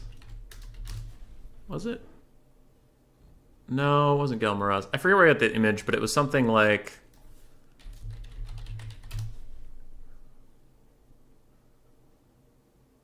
Yeah, it was the pose. The pose was from how I was like, I want him bent over the horse like this, like riding forward at full speed.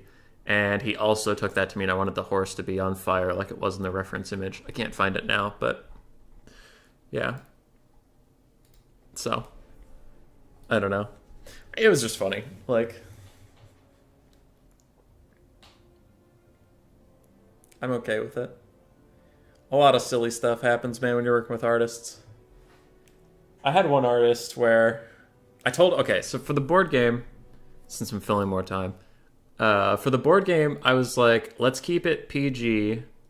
And I expressly told everybody PG. And I'm like, just, come on. It's a board game. I want it to be marketable to all ages. And I also don't really want to fall for the stereotype of like, let's make a board game and every female character has to have gigantic tits and no armor. And I was like, yeah, we could get away from that stereotype, do good stuff. Where is... So one artist did it really well. So like, this lady did it really well. So like, that's one of the images for my card game. I got a bunch of different artists with a bunch of different styles. So each faction has a different artist, so that each faction kind of has its own feel. So this lady kind of did more impressionist stuff. I liked her work. That's an Avenger, and I cut down the image a little bit to make it fit in the card. Right, cool. So that is what I was looking for. And then where was the guy who did the humans? Oh yeah. So then this fucking guy shows up, and like, he didn't speak English very well, so we had a hard time talking about it. But if you can believe it or not, the lady on the right was more sexualized before I told him to tone it down. And I know that seems impossible, but like, I was talking to this guy, I'm like, dude, like, classy, keep it classy. And he's like, got it. And he made the breastplates cover a little bit more. And I'm like, classier. And he's like, got it. And he put that connecting thing between the breastplate and the waistband. That didn't used to be there. It used to show her full stomach. And I was like, how do I get it through this guy? Like, cover her up, man. And he put in a couple more little things, and he was having a hard time understanding it. And I had to get on with the project, and I'm like, okay, it's not that bad if we have one out of over 250 pieces of art, and about half of them are women, and most of them are decently clad in armor, and most of them are decent. It's fine to have this one, but it was so funny how hard it was to get to this guy, like, just like, cover her up, dude, for once. And he's like, no. Gigantic tits, and they have to be out. They have to. Oh my god, dude. Artists are each of them is very different.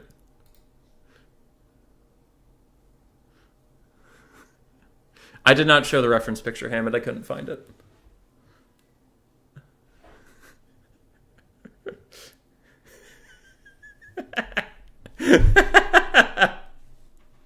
Yeah.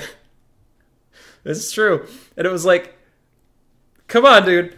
And it's not, there's a variety of female art in the game.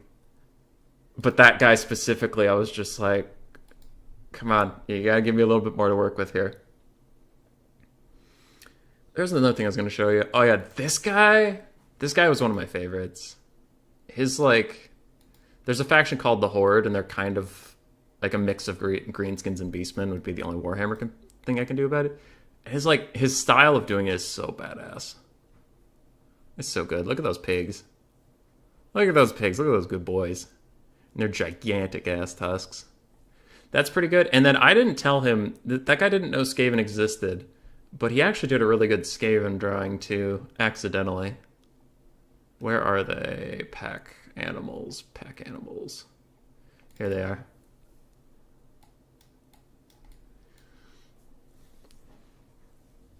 He's pretty good. He's in Southeast Asia. I forget, because it was 3 years ago I got these images done, because the project takes a long time, but he's in Southeast Asia. I remember that. Cool dude. Everyone I worked with was cool. Okay, not everyone. There were 2 or 3 artists that were kind of shit, but after I know that, I didn't work with them again. But the ones who are, easy to work with, I kept their contact information. I hit them up for Warhammer art all the time. Some of the people did my board game art, did the art on my walls. Because I got some posters and shit custom done by those guys, so. If any of you do shit like that, remember to be nice. Be nice and easy to work with. People remember it.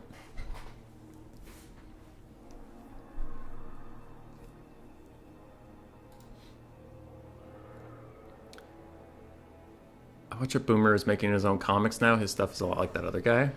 Yeah. If you ever ship to Europe, I'll buy it. I'll ship it to Europe. Don't you worry. Don't you worry. I'm trying to get some distribution companies in Europe to buy it. Because that's the big thing about selling board games is you're mostly not selling it to individual people. Because the bigger way to sell it is to distributors where it's like, hey, you supply board game stores across this entire region of land.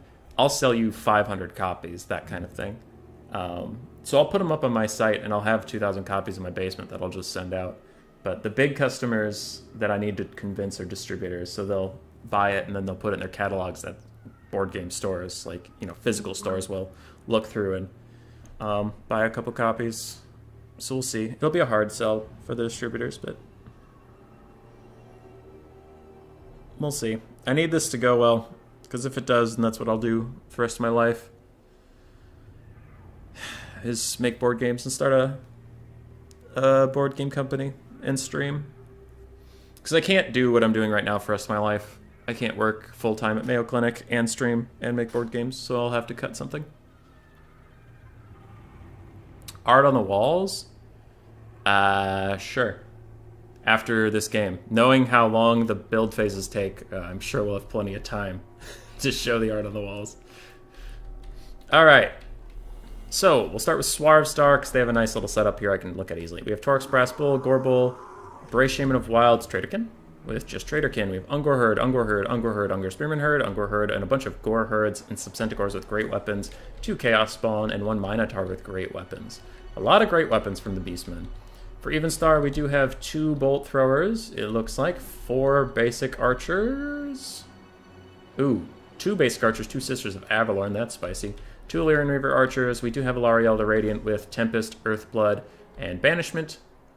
Not a bound banishment. Weird, you almost never see actual banishments. There are 3 Reaver Bolt Throwers, actually. White Lions and Spearmen scattered throughout. A very infantry-heavy army. What? What? A very infantry-heavy army from the Beastmen and High Elves and you're facing Skaven Vampire Counts? Alright. That's a bold decision, but we'll see how it goes. For the side of the VM boys.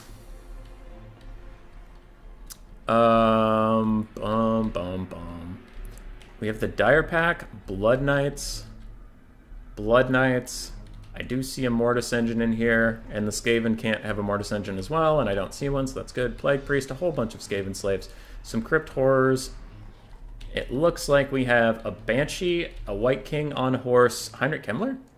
Oh, hell yeah, we love Heinrich Kemmler. Heinrich Kemmler. Deathmaster Snitch, Assassin. Hold on. Max 3 SE per player. 2 SEM, 6 per team.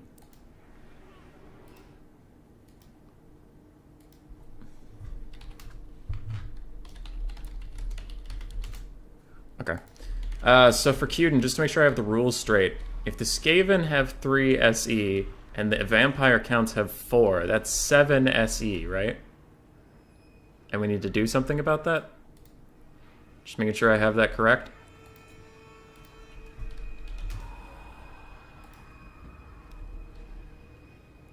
Okay. Anyway, I'll finish the armies while Queden catches up with the delay. So we have Rattling Guns, we have Jezzails, looks like 3 Jezzails including the Natty Boobos. We have 1 Poison Wind Mortar, 1 Eshin Triad, 2 Rat Ogres, and some Crypt Horrors, and then a front line of Skeleton Spearmen and Zombies. Hell yeah, Zombies. They're great. Okay. I'll wait for Queden, just to make sure I have this right, because I'm pretty sure the Vampire Counts and Skaven have combined 1 too many SE.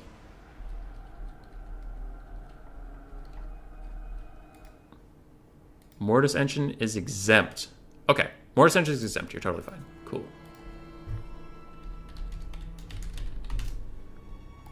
Okay.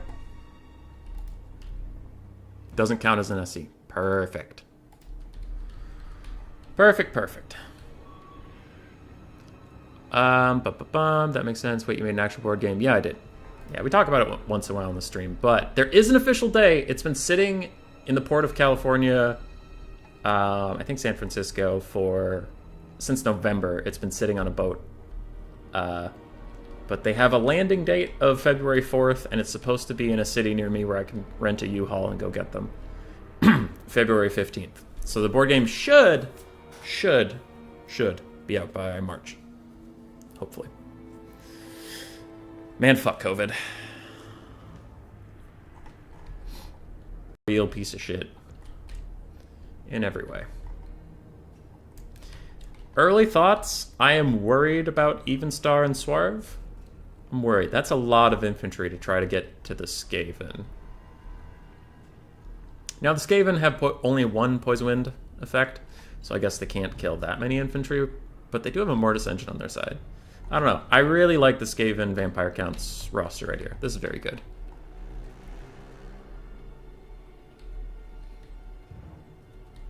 Skaven can bring 2 different ones, and the Counts also have 2 possibilities.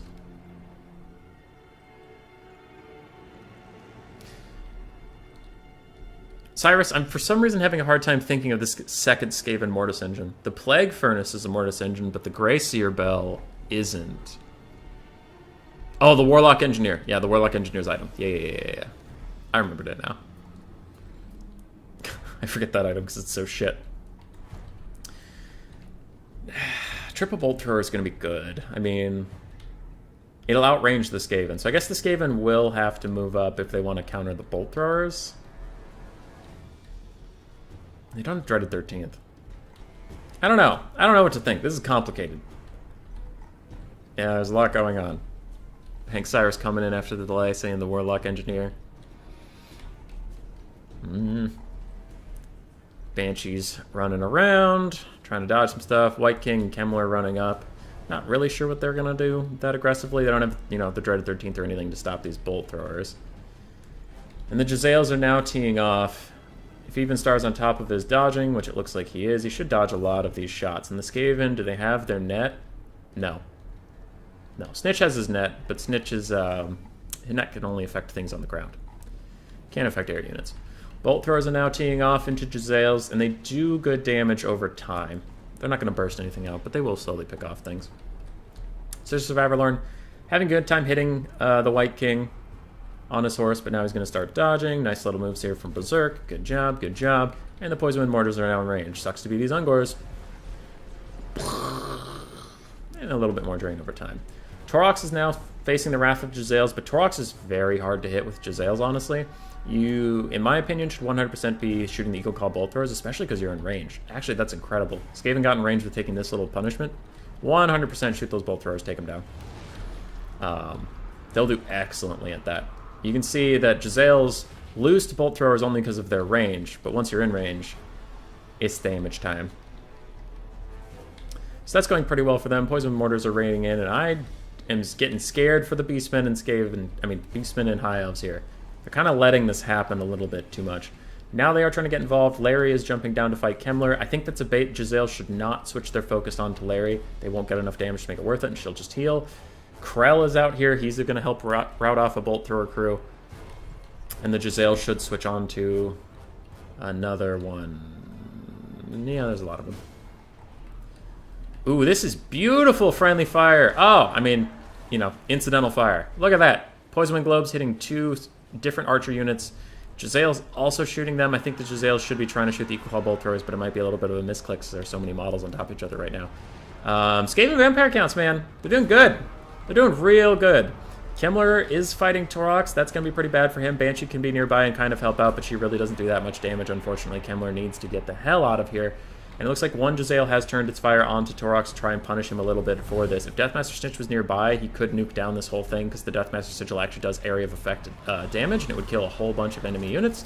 But it does not look like that's going to be the case. And now Larry is casting a Banishment down here, going to do a ton of damage to these Blood Knights. They are pulling out. That's very nice micro there.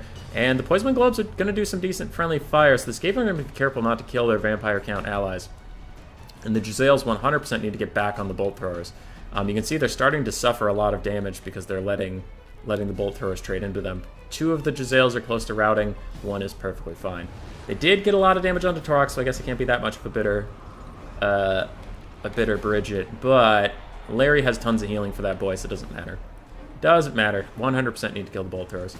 Snitch and some lads are chasing down Skirmish Cav over here, but they are going to get intercepted quite quickly and will need to back off. Rattling Gun's fine, Mortis Engine's fine, a lot of Monstrous Infantry is still doing good, and the Vampire Counts and Skaven Cavalry Corps is great. Kemmler's doing a Gaze of Nagash. Where and why? I don't think that's good onto Torox right now, because it's just going to get healed, and it's a lot more Winds of Magic than I think is worth it. This is good, though. Getting your target priority back in control, even if you're shooting at the archers, which like I've said, I prefer the Bolt Throwers, but again, taking out the ranged is 100% the right play. So I like this more than shooting at Torox. It's just going to get healed. Ix's Triads are fighting a bunch of chaff. They don't want to be doing that at all, but that's the deal they got, unfortunately.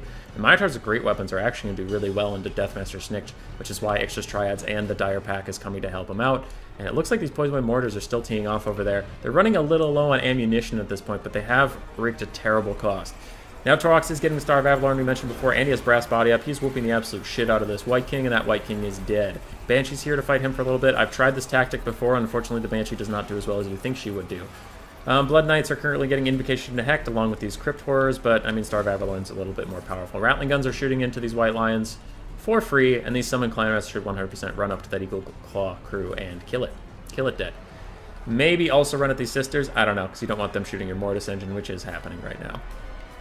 Natty Bubo's got compromised by spears a little bit, but it looks like Rat Ogres and Crypt Horrors are teaming up on them to try and take them out rather quickly.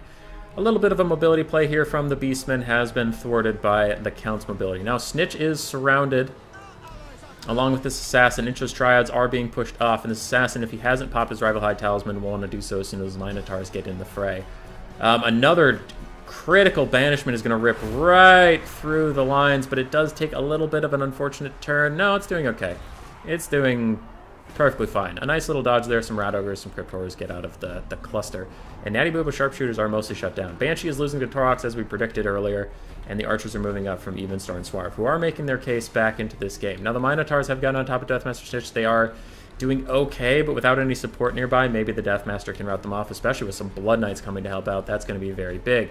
Rattling guns are still firing, and this could be a big mistake from Swarv and Evenstar, committing Larry down to the fight like this with Blood Knights nearby and Rattling guns. Now she's in a position where if she pulls out, there are Rattling guns that are going to shoot at her, and if she doesn't pull out, these Blood Knights might actually wreck her. But never mind, a lot of something just came in.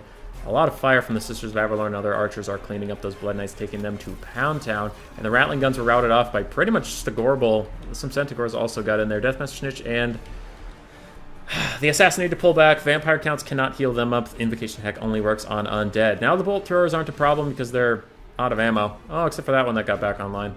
It's a little unfortunate. They'll need to take him out somehow. Mortis Engines in here. Mortis Engineing down some Mortis Engines. And Skaven and Vampire counts are still slightly advantaged, though a lot of their advantage has been clawed back by Evenstar and Swarv. Torox is reaching his heal cap, which is a terrifying thing to say out loud. He didn't need healing. It's not a thing. All right, get rid of that. Sorry, there was some porn in the chat.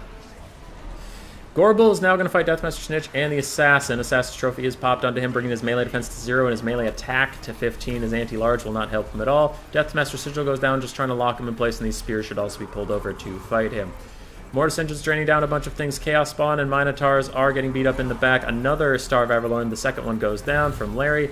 It is going to heal up Torox a little bit, but now he has walked out of it. A little unfortunate for him. Banshee's not having a great time. He's almost reached his healing cap. Where is Heinrich Kemmler and all this shit? I saw him heal capped earlier. He might actually be dead. Do you have the Lord is dead debuff? No. He's somewhere.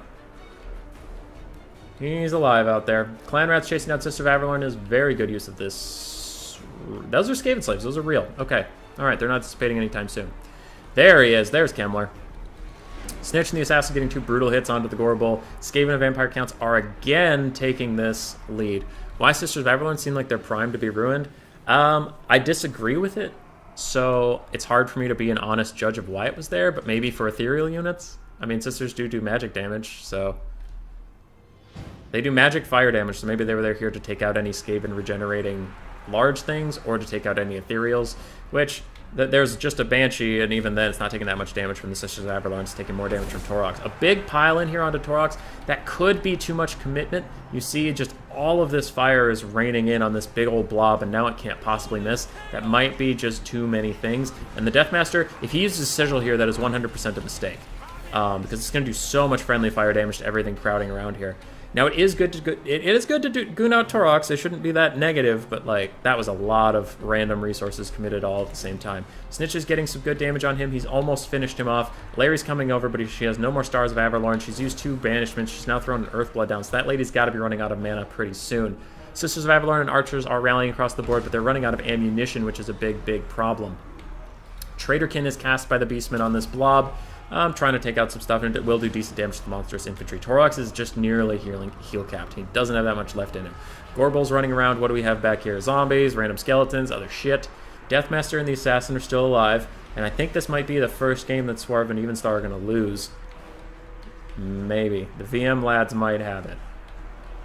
I'm not super confident in what the High Elves have left here. The other count one is Helman Gorst. Yes, it is. That one I knew.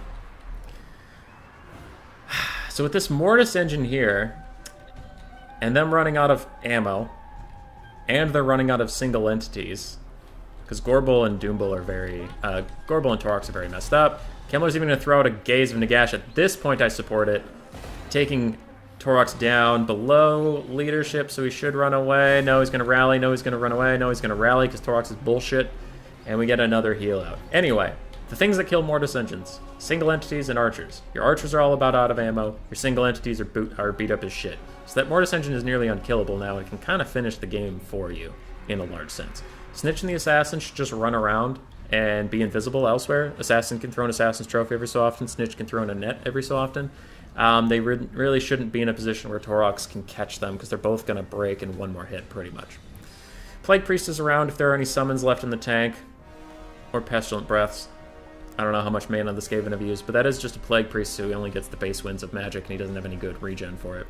Archers are firing their last few volleys.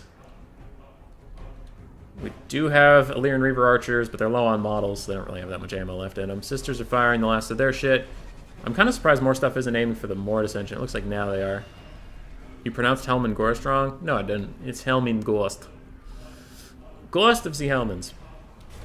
Another Gaze of Nagash aimed at Torox. Gonna take him down at low again, but he still won't fucking break because he's a piece of shit. Look at this piece of shit.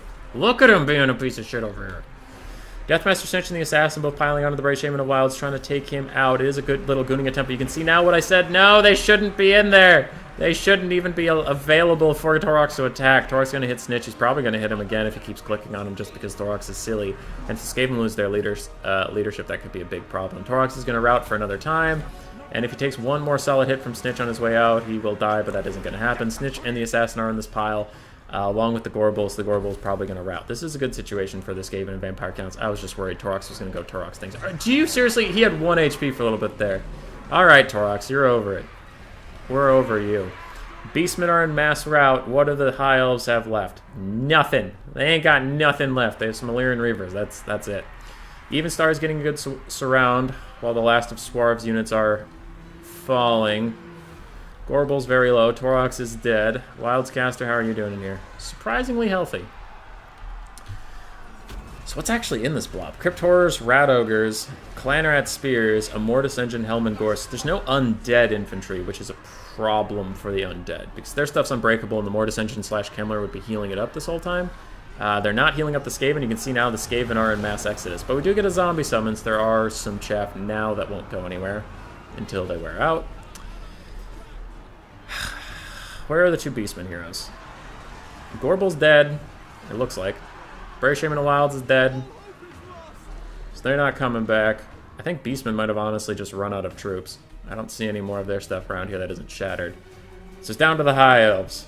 And I don't think they can do it unless Larry gets a little nuts. Larry tries to land on Deathmaster. There are Rat Ogres nearby that could pin her down, but I don't think chasing her off is worth it now. She's already long gone. Just get rid of more of these High Elves troops. Mortis Engine's just having a great day. Look at him. Look at him go. Whee! Mortis Engine. He's loving this. He's loving life. And army losses is coming in very soon for Evenstar. Don't see how they could draw this back. He is chasing off routing units to try and fulfill the attacking role while the zombie summon wears out, but I mean, it's just... It's over. It's over. And my favorites for the tournament, Suarez Starks, are going to be down 0-1 in a best of 3. Not what I would have expected. Okay.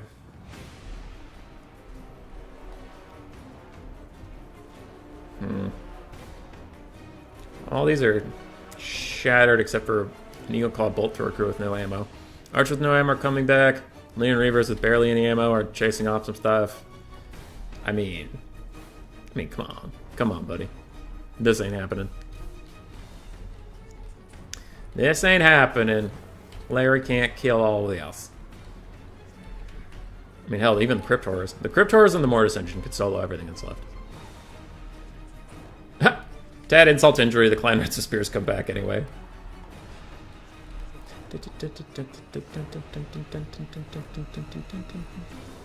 Can I override and hit fast forward on a live game?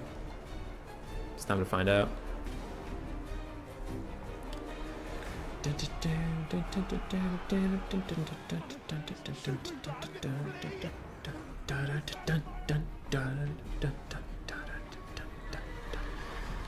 The Skaven music is so badass. Lyran Reavers using last of their ammo. I don't think this is doable. Larry's thinking about getting down and dirty with this Plague Priest, but there are Crypt Horrors there that can lock her down. No, she dives away. I think she might have landed an attack anyway, because if you micro it correctly, you can get an attack without landing. Look at that balance of power. Once those Illyrian Reaver Archers run out of ammo, I wouldn't be surprised if they just army lost flat out. Like, somehow that ammo is keeping them in this game. Illyrian Reaver Archers at the bottom of the hill are going to run away at the last second. There are no more units to chase, so Even Star will have to engage, though I guess he is engaging with his arrows, technically. Rat Ogre is extending. Get one little hit on the Illyrian Reaver Archers. These Illyrian Reaver Archers have 4 volleys left that they are refusing to use. They just permanently surround, which, before you're like, call them on a rule break, it's not really a rule break to set up repositioning. This is definitely like pushing it, but it's not breaking it. Alright, Rat Ogres. Pick what they can catch, and that's that Reaper Bolt Thrower crew. They're very, very low. They're going to break, and then they're probably going to shatter in a second. Larry dives down. She's going to immediately get gooned out. Deathmaster should pop his sigil on her. There he goes. Nets are down, and that is army losses. Oh, GG. GG. The VM boys. Up 1-0. Would not have expected that. So, for Berserk, Kemlar got almost 1,000 value. Banshee got 700-ish. White King got 500-ish, but he got murdered. I'm imagining the Mortis Engine's going to have a kind of a crazy amount. Blood Knights neither paid for itself. Dogs didn't really pay for themselves. Crypt Horrors did fine, and that is cold air blowing on my feet. I do not like that. Only 2,000 for the Mortis Engine. Okay, now I'm curious what in the Skaven army got a ton of value. Deathmaster 1,600. Assassin 850, 200... Not a lot. Rattling Guns paid for themselves. Giselle struggled. Poisonman Globes got 2,700. 2,200 on the Natty Boobos. Okay, that's really good. And one Rat Ogre got 1,600. For Evenstar, 2,200 on Larry. White Lions did fine. Archers did overall pretty great. Illyrian Reaver Archers did great. Bolt Throwers did great. For Suarez, Torox did his best. So did the Wildcaster. Geez, putting in as much work as Torox. And Gorbold too. But I'm imagining that their infantry are going to lack. Yeah, infantry didn't get a lot done. Chaos Spawn did their best. Minotaurs did their best too. But GG. GG, well played. So I was sent the blind picks for the rest of this series. So now it is Dowie Beastmen versus Skaven Vampire Counts. Dowie Beastman versus Skaven Vampire Counts.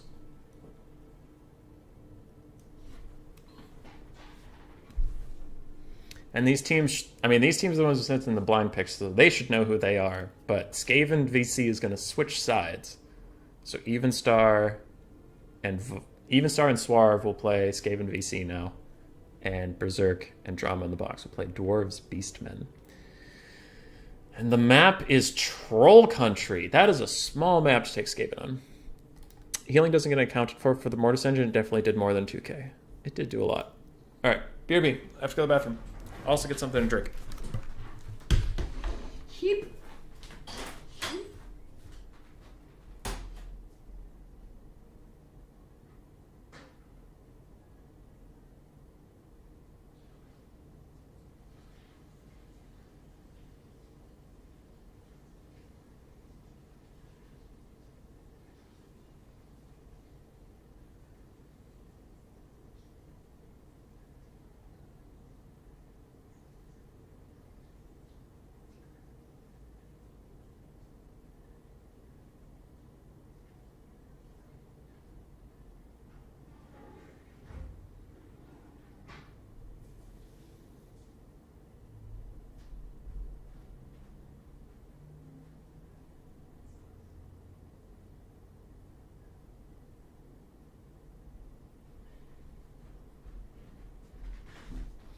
I'm back. Calm down. Everybody calm down. Alright. I got socks so my feet won't freeze, and I got a hat because everything's cold and dead. Block her up. Need socks. And I need socks. So,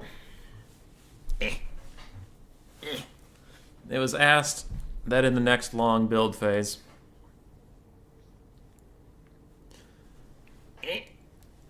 I show you some of the art I had commissioned for my walls.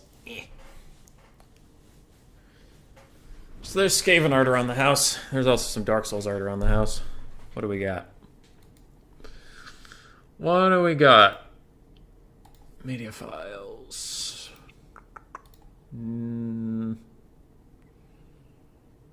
Stuff on desktop. Paintings. So we have this one.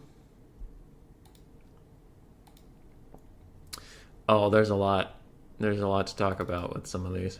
We have this one. We have this one. And we had this one. So I've had 4 pieces of art done. One of them is not on the walls, and it's this one, because this one was just botched. It was a guy who had really good art, but like a shit work ethic and like terrible at communication. And like he spoke English, so it's not even like a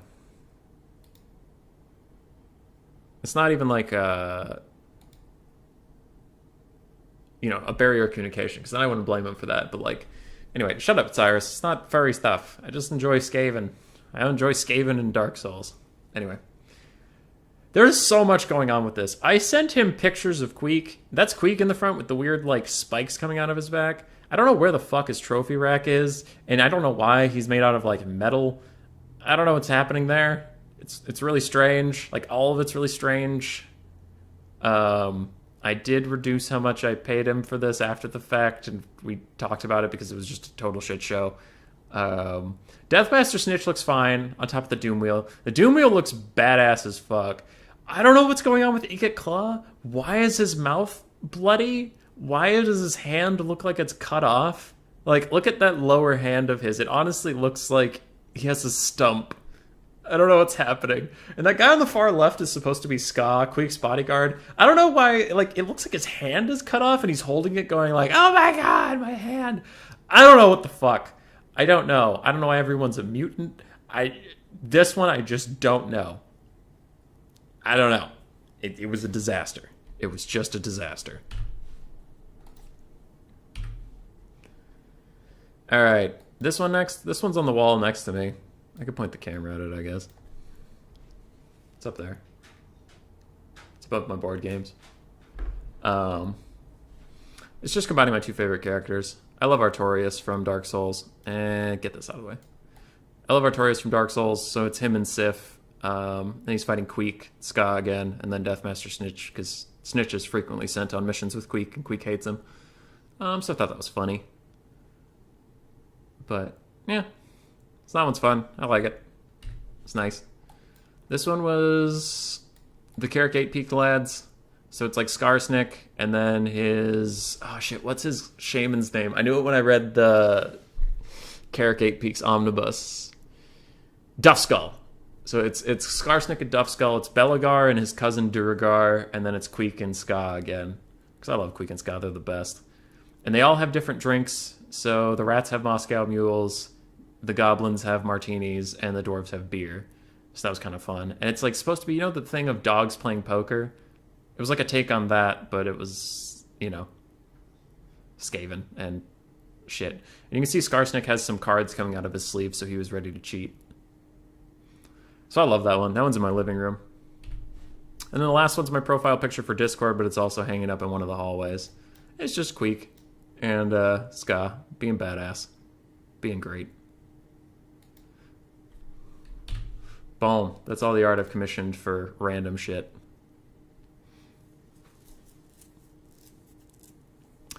Hammond, what the fuck is this? Depends on what you mean, but why I was showing pictures in general is 1, because someone asked, and 2, because the build phases are long. We love Evenstar. Evenstar is a very good player. In 1v1 tournaments, he has very long builds. In 2v2s, he has even longer builds. So I'm buying what is called time. Alright. Is that a Narian or Tyrion? I don't remember. Why the wolf? What do you mean, why the wolf? Sif! Artorias' great wolf. It defends his grave after he dies. Hey! Cyrus, get with the program! We love wolves in this house. I have a wolf tattooed on my back. Sunfang lusts for battle. But no, it's the Knight Artorias. It's the Dark Souls Warhammer crossover, my two favorite games. It was good shit. Damn you slow, what the fuck was that botched painting? Oh, yeah. There's a delay, Cyrus. Not Cyrus, you're Hammond. There's a delay, Hammond. But I don't know. Dude, it was supposed to be... Yeah, I got that. So that painting was supposed to be like... What I told him was I wanted it to be called The Fall of Skavenblight. And what I wanted in the distance... Here, I'll pull it back up so you can know what the fuck I'm talking about. Because there's actually some funny stuff you can point out in it. I wanted in the distance for there to be lizardmen armies and greenskins and men coming over the horizon, maybe some elves. And the last of the Skaven legendary lords were standing on this cliffside, kind of like, oh fuck, oh shit. But then Queek was being a badass, and he's like, I'll take them all on, even though he's definitely going to lose and die. Claw was also like excited. Deathmaster Snitch was supposed to be just sitting and smoking a cigarette, but for some reason he went with like jumping off the thing, which was fine. I mean, he looks fine, but I kind of wanted him to just be like calmly accepting the end of the world. And Ska was supposed to be cowardly. I don't know why he got his hand sawn off instead of cowardly. Like, I don't think those are the same thing. Because right now he doesn't look cowardly. He looks like he got his fucking hand truncated. Anyway, you want to notice some weird shit? Look at how fucking big Karl Franz is compared to his troops. Look at that. Also, with a sense of scale, they're on a mountainside, right? Like, you can see the mountain landscape. Look at how big Grom the Paunch is when you realize where he is in space. And Grimlock, with Krokar on him, are like the size of a mountain. What the fuck is going on? It was so terrible, dude. And it's like, you can see good stuff there. Like, you can see the artist isn't shit. Like, look at the details on the Doom Wheel. Look at the details on Ska's armor. Like, all the details are really good. You're like, oh man, I can see what he's going for. But then when you looked at one, what I asked him to do, which isn't this at all, and then two, the background shit, you're just like, the fuck? How are you so good at certain things and fucking terrible at other things? Jesus. And he was always behind on like deadlines and shit. It was just not gonna work with that guy again. Not gonna work with that guy again. Have you played Wingspan? No, but I've heard about it. Is it good? Basically Skaven getting annihilated by the Order Tide? Yeah, that would be it. That was kind of the idea. Tretch. I didn't include Tretch. I also didn't include Skrull, because it's not every Skaven Legendary Lord. It was my favorite Skaven Lords. Yeah, I think Hammond, it might have been copy-pasted from the reference materials I gave him. To be fair, I did cut him off, because after he had been working on it for a year and missed deadline after deadline and missed update after update, I just said, listen, like, one more week, then turn it in. If this, and this aren't done in the next week, dude, I'm just not paying. Like, I'm sorry, but I'm just not. And he was like, okay. So he fixed the last couple things I wanted just to make it look remotely completed. And then I cut my losses, paid him, and I was like, at least it's a funny story. And I can crop around it. Like, if I want to take that Scar or that Doom Wheel or anything that looks badass in it, like, at least I own it. It's mine, but not everything works out.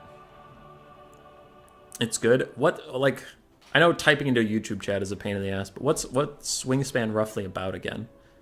Easy advanced, a bit of luck, but real fun. Geese Howard. I left the oven on, must go fix. You guys fight Order Tide. I had one, so it turned out to be too expensive, so I went with just that one image, but here's what I wanted for a series, and I was going to hang them all up in the same room, so it would look cool, but I kind of wanted some 2v2s in the fall of, like, let's say it's part of that series or whatever. Like, let's call it the fall of Skaven, like them just getting their asses handed to them. I kind of wanted Queek and Ska to be fighting Kroq-Gar and Grimlock, and then Belagar Ironhammer, because in the lore, Queek kills Belagar. So then, like, on the side of the painting, Belagar would be dead, and the center focus would be a desert map, because that's where Queek starts in the campaign, with a T-Rex with Kroq-Gar riding it, charging him, and he's, like, fucked up. One of his arms is, like, broken from, like, Belagar shattering it.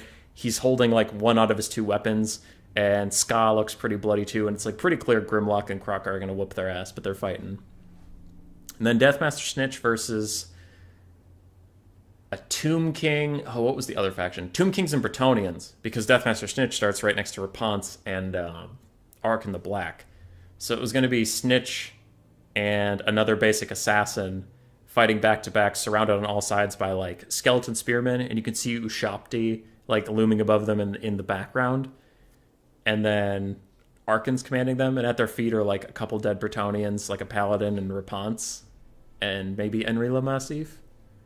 But it's like, so the whole series is just them getting like 2v1 because the Skaven get ganged up on by everybody.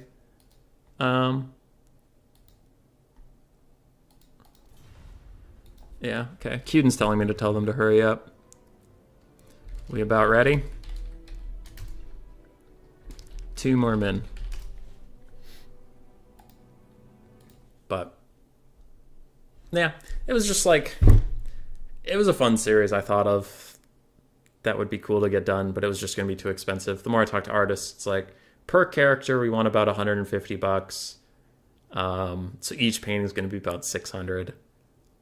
So then to get the 4 I wanted done, it was going to be like $2,400, which was a lot. Jonathan, you get different birds that have special abilities or just raw points. Some birds do stuff if your opponents do stuff. It's fun, pretty easy to play, but also a bit advanced. You're drunk. That's fine. You're allowed to be drunk. It's your house. You do whatever you want. Yeah, Wingspan looked cool. We've played... What have we played? We play a lot of Catan. We play Photosynthesis. I have too many board games to go through all of them, but like the big ones we've been playing recently are Hanabi. If you haven't checked out Hanabi and you like board games, check it out. Check it out. It's good. It's good stuff. It's like, it's one of those games that's beautiful because it's so simple and so easy to set up. You get 5 cards in your hand, but they're facing your partner, and your partner has 5 cards that are facing you. And you're trying to get every color in order. So there's like red, blue, green, yellow, white, whatever. Not the point. But you want to get green played 1 through 5, yellow played 1 through 5, blue played 1 through 5, red played 1 through 5, all in order using very limited hints, and you can't see your own hand. So it's kind of a game like, okay, I know I have a green something on my left side, and I remember this is a white 1, and I remember this is this, but if you play something in the wrong order, you lose. So you have to be like, sure. And there's a limited number of clues, and it's like super fun. It's really addicting. It's one of those games that like you play it and you almost win. You're like, fuck, one more. We're going to do this. And then you do slightly worse the next time. You're like, no, one more. We're going to do this. And you meant to sit down for 30 minutes and you end up playing for like 4 hours. It's good. Grace and I love it. Oh, I've played Mysterium. Mysterium's great. I love Mysterium, but I love playing as the ghost. For anybody who doesn't know, Mysterium's one person, everybody's on a team, and one person got murdered, and they're a ghost, and they try to give you hints about how they died, using only vague pictures. It's fun. It's very fun. We're getting into game 2. Let's do this. Bridge combined with limited communication? Pretty much. But you're on a team. Grace and I love games where we're on a team with each other.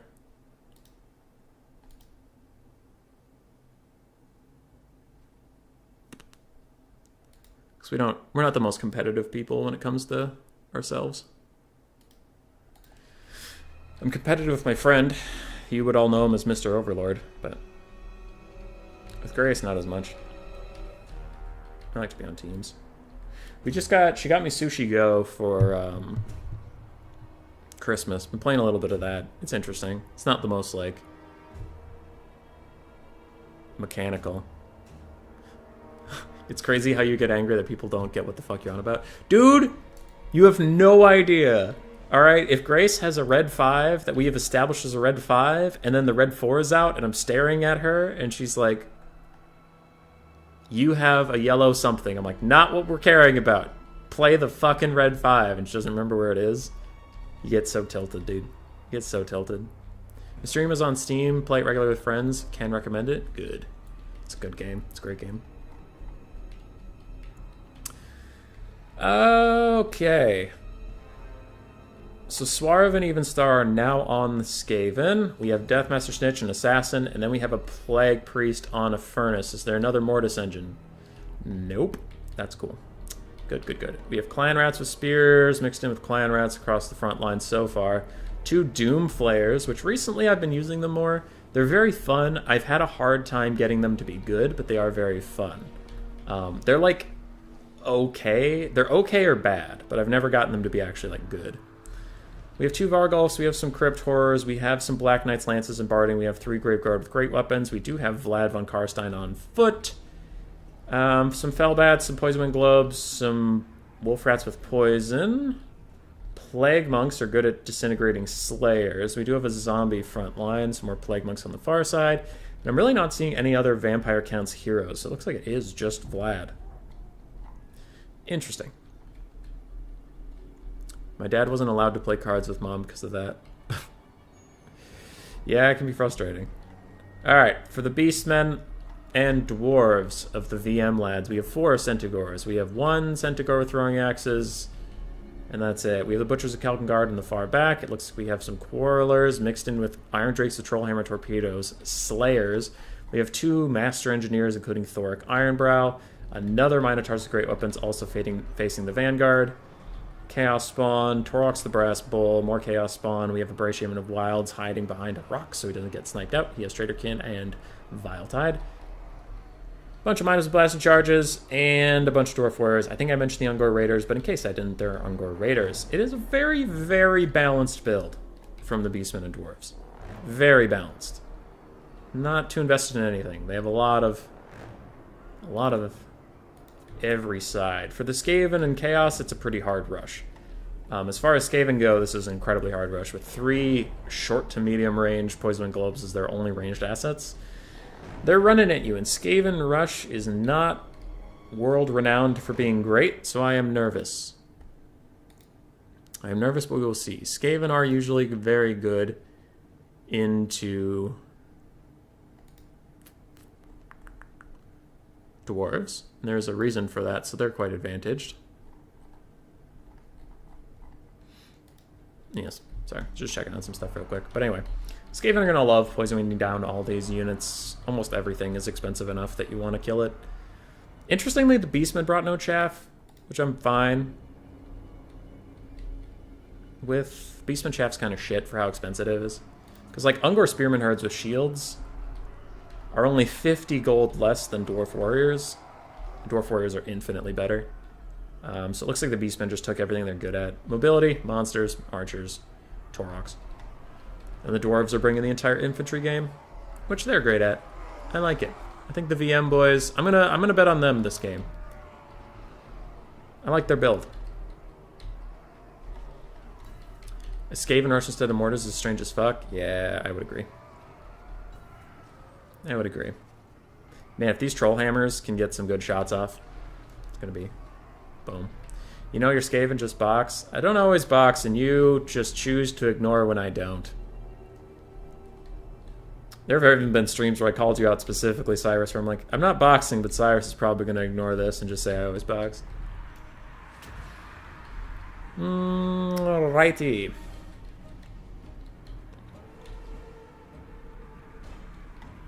And we're off to the races. Centaurs are going to run up. I don't know if they should take that fight. Yeah, they're going to back off pretty quickly. Centaurs don't want to fight Black Narts with Lances and Barding. That 110 armor is going to be a problem for their low armor piercing. Throwing axes are getting a little aggressive too, and they are going to pull back all of a sudden. Good, good. Poison globes getting focused down by archers. I don't think the archers will do a whole lot of damage, but we'll see.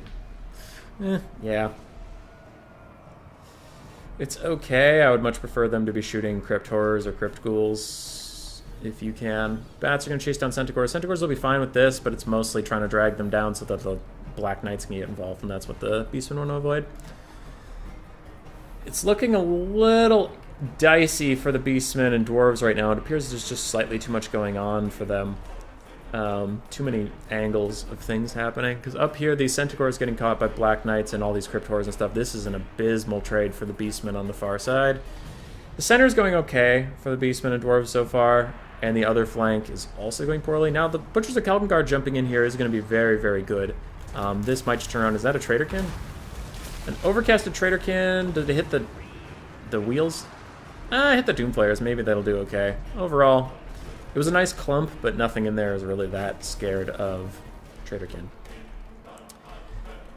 Now that the center went very poorly for the Skaven and Vampire counts. They're entirely relying on the flanks. Which so far they are doing well. I don't want to cut them down, but I just didn't realize how poorly the center went. Looks like some of the Quarrelers are getting hit by Poison Globes, who are now in melee range of Miners, which might turn out to be a downfall for them. Butchers of Kelvengard are still happy fighting up here, but the Centaurs that were their friends are routed off entirely. Vargulfs are going crazy. Where's Torox? We're going to need Torox to do some heavy carrying. He's helping fight some zombies. That's definitely not where he wants to be at this moment. And it looks like he's now going after Vlad von Karstein. That's actually okay. Vlad really can't escape from him too well. Graveguard with great weapons getting on top of the Dowie. Ranged assets is going to be very bad. And this is looking quite good for this Skaven and Counts duo so far. Hail Mary of Torox taking out Vlad is kind of their only chance back into this game, as everything else is just running away or going to shit. Butchers and Chaos Spawn trying their best to reclaim the center here. It's not going to be enough. How's this going? Oh god, Torox is just murdering him. Does he even have anti-infantry? No, he's just silly. He's just a silly, silly man. Vlad's having a bad time. If Skaven chuck into this horde, that's actually doing more damage to their own troops than it's worth. Because they're hitting their own Graveguard. They're hitting their own summons. Yeah, they need to be careful about that. Doomflayers and Vargulfs chasing off a ton of units.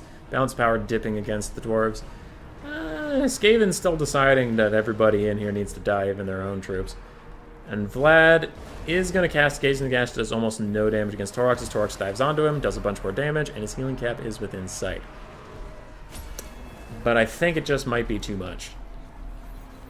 Might just be too much. Torox gets the Rune of Doom. That's obscene. And he is going to kill Vlad, but this is over. This is over. Thoric doing what he can on his way out the door. Torox is just fighting double Vargulf and Vlad and a bunch of chaff. Deathmatch Snitch is losing to Thoric, which is interesting. But he had plenty of help. He's doing fine. Crypt Horrors routing off stuff. I don't even know what Terror routed Snitch, but now Torox is here flipping and flying in. Probably should have finished off Vlad, in my opinion. That'd take out the Vampire Counts, Leadership, and Caster. But yeah, it's too much. Does Torox get his charge back if his animation sets him out of a fight and re-engages? Yeah, he usually gets his charge back. It's one of the reasons he's so good. He's kind of got that Stegadon thing where Stegadons also reset their charge while they're still fighting. So he's pretty nuts. Dwarves are hitting army losses. Beastmen are sure to follow soon. As another glorious Traderkin just hits like everything in here. That was pretty cool. But after Torox takes a hit or two more, Beastmen are also going to army loss, I bet. And there it goes. GG! See, Skaven can rush? Yeah, Cyrus. Yeah, the Skaven did that. Not the Vampire Counts. The Skaven did that. And yes, Skaven can rush the dwarves. Of course Skaven can rush the dwarves. They're the frickin' dwarves, Cyrus. When do I ever get to fight the dwarves? Alright, tell me. When do I get to fight the dwarves? As my Skaven, I have to fight either the Dark Elves, who crush your rush, easily, easy peasy. Wood Elves, who crush your rush, easy.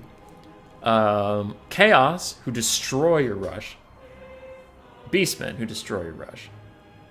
Those are the 4 factions that get to fight.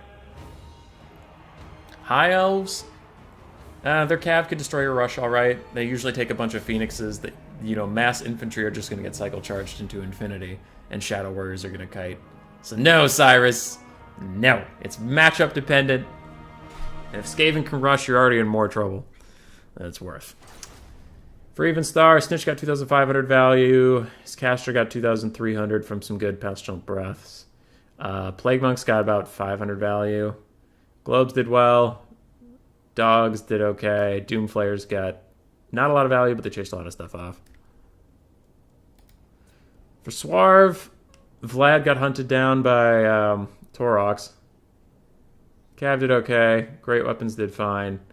Crypt Ghouls, Crypt Horrors did great, considering they all still have like full freaking health. Bargelfs did fine.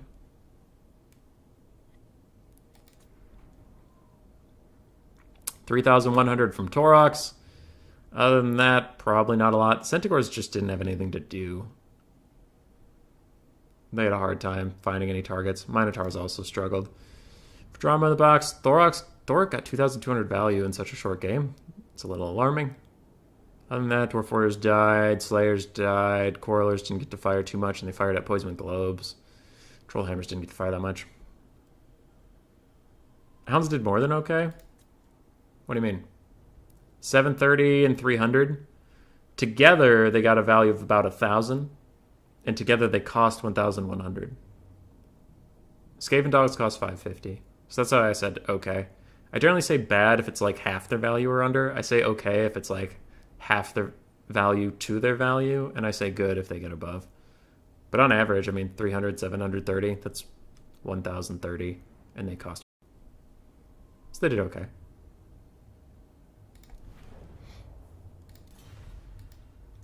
All right. Last game, no matter what. Iron Sand Desert is the map. And the blind picks that were sent in is Warriors of Chaos and Empire versus Warriors of Chaos Brett.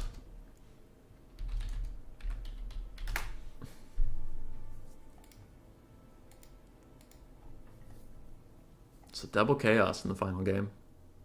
Hounds did more than okay, and they're still full HP. I don't remember if they were full HP or not. I'd have to see them. Because in the post-game screen, you can't see the damage per model. Yeah. Like, they did fine. I didn't want to shit-talk them. I don't think they did bad. I just also don't think they did, like, great. They did. They balanced.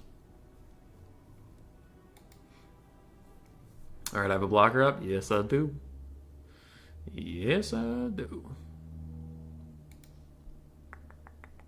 How long have you been streaming? Almost 3 hours. Feels like longer, but I think that's because I was playing in that event earlier.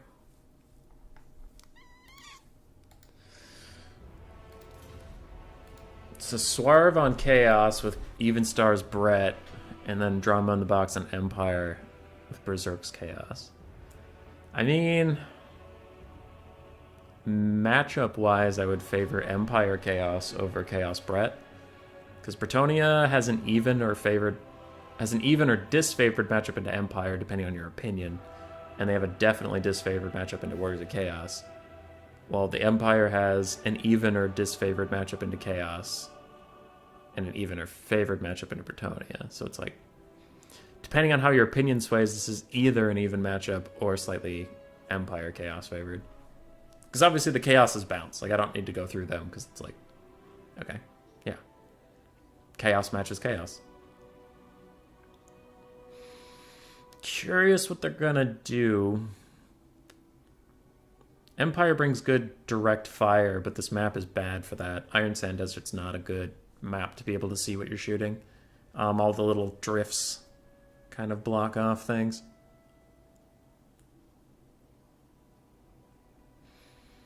So cannons are kind of limited. Hellblaster volley guns are kind of limited. You like Brett into Emp? I don't know, I've seen it being pretty Emp favored. Because the only armor piercing you have is Questing Knights. And they're very expensive. So the Empire can just take Empire Knights and kind of use them as blockers. And then the Empire has superior infantry. The Empire has, superior range. And Outriders. Outriders have been very tough for me to deal with as Bretonnia. Outriders and Pistoliers.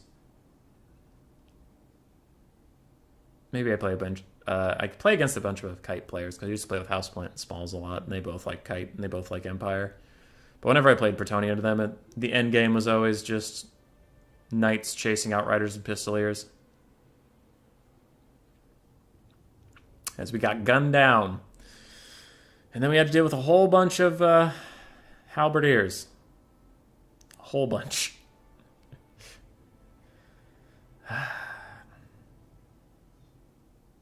Yeah.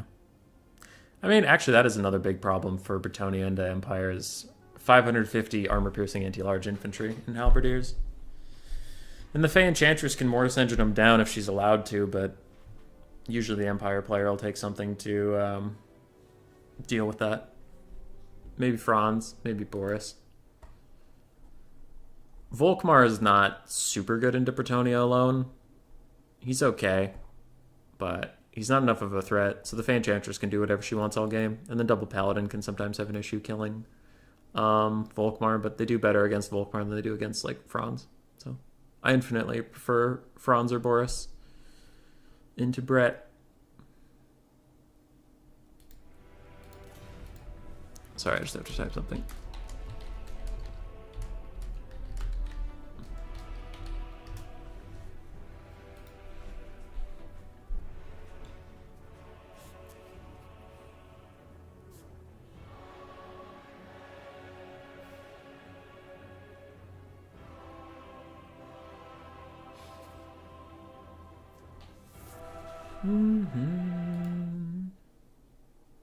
Bowman shred halberds.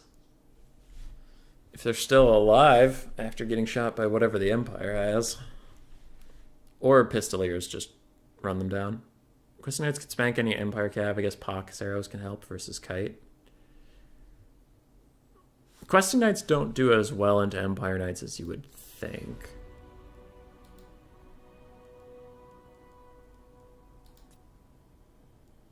Who is 1, 2, 3?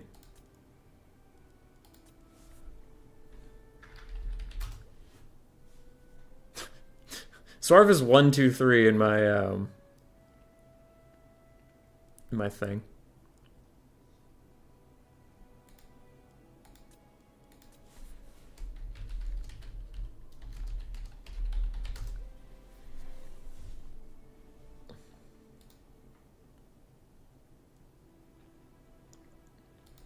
I have no idea what Swarv's build is.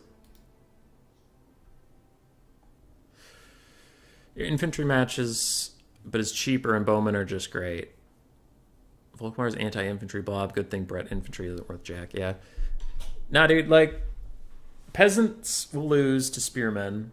Spearmen at arms will lose to Empire spearmen.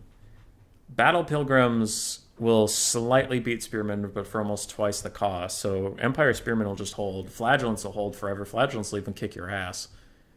So the Empire infantry is better and more cost effective. They're good at killing your cav, which is better and more cost effective. So that's the thing, is the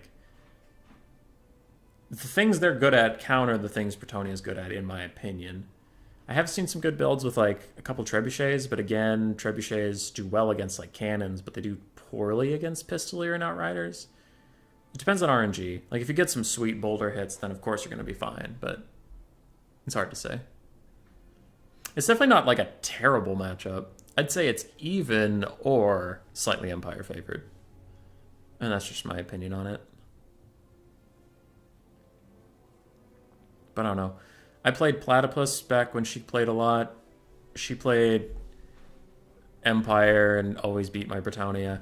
I played Blood Penguin a lot, and he plays Empire into my Bretonnia, and I don't think I've beaten him yet. Because another thing that sucks is even if you take Lewin, Franz destroys Lewin. Lewin always gets around 800 value, and Franz will get about 3,000 in the game. Because Franz will hunt Lewin, and if he does hit him, he'll wreck him. And if Lewin hits Franz, he does a little bit of damage, but not a lot.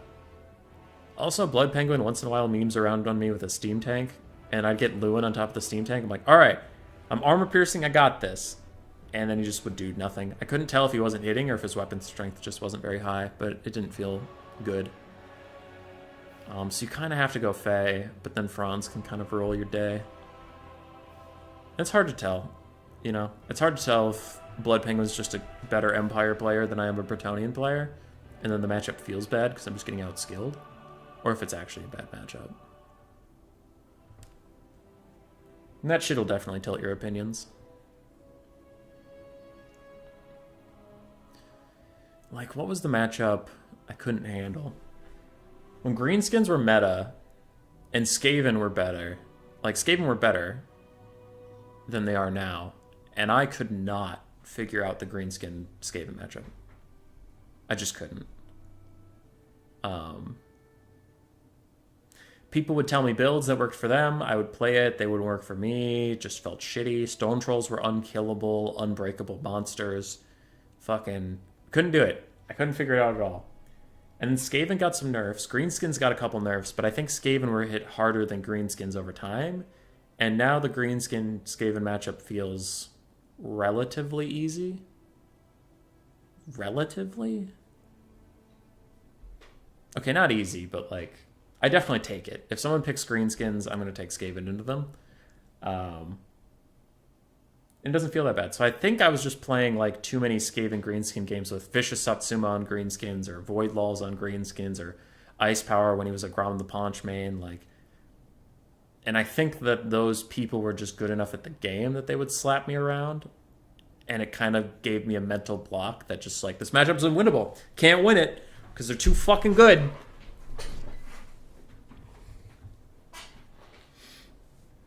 So it could be something like that. Because Blood Penguin is a nuts Empire player. So is Houseplant. So is Smalls. And those are the people I was playing Bretonnian to. There's not a lot of Empire players at the moment. People that play Empire right now usually just like hard main Empire, or they don't touch them. Which is why I've been picking them up a little bit. Because I was talking to Contende a little bit on our build pageant stream, but Empire feels so strong when people pick them into us. Not a lot of people play them, and then when someone plays Empire, you're like, huh. Well, fuck this. Can't do anything. Pistoliers, Outriders, run around being strong as fuck. Volkmar's still good. War Wagons are kind of annoying. Flagellants are toxic right now. So hard to deal with. So Empire feels strong. And when I play them, they feel strong. Unless your Pistoliers don't shoot. If your Pistoliers don't shoot, obviously it's going to be fucked up. Yeah, dude. Measuring Satsuma feels like it'll be biased. It was. And that was the point I was trying to make, is maybe the matchup wasn't that bad. I just played so many good players in a row that it put a bad taste in my mouth, and I felt like it was unwinnable. You know what I mean?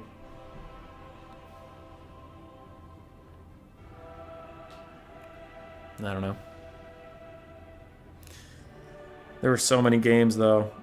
There was one especially on Turin's stream where I got matched. It was a faction war, and I got matched against Void Lulls as Greenskins on my Skaven. It was my first time in the faction war. I was so excited. And we had this abysmal, like, 18-minute game where back in the Grom, he had Grom, 3 Stone Trolls, a River Troll Hag with Spirit Leech only, and then he had 6 Skirmish Cav and a bunch of Goblins. And for the first 12 minutes of the game was just him dodging forever. Dodging forever with his little guys, and they were the only things he could shoot at. His River Troll Hag overcasting Spirit Leech. So his Goblins were filling attacking role, but really he was just Spirit Leech kiting me. And he would occasionally cycle charge with Grom and then run away and just heal up. And then when my Warp Lightning Cannons were all broken because of Spirit Leeches. My Plague Claw Catapults were all broken because of Spirit Leeches. My Jezzails were all dead because of Spirit Leeches. If anything broke, he would run it off as Spider Riders. Then I just had to walk forward with like this haggard-ass Skaven Slave Clan Rat horde. Because whenever I tried to walk at him before, I would have to leave the artillery behind, and his Spider Riders would all swoop in, so I'd have to go back and defend him. And if I went towards him at all, he would walk away, with the rest of his army. It was just this awful game.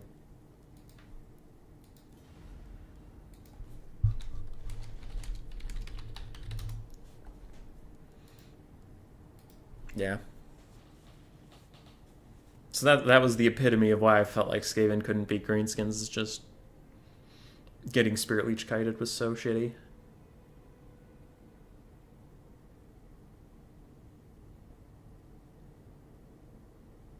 Warp Lightning Cannons seem so haggard. They are a bit funky. Where they can win you entire games, or they can just miss forever. It could Zap is good. I'll say that. It could Zap is good. Regular Warp Lightning Cannons are much more risky, but it could Zap with its ability cooldown and Max Chevrons seem to increase its accuracy. It's actually pretty good.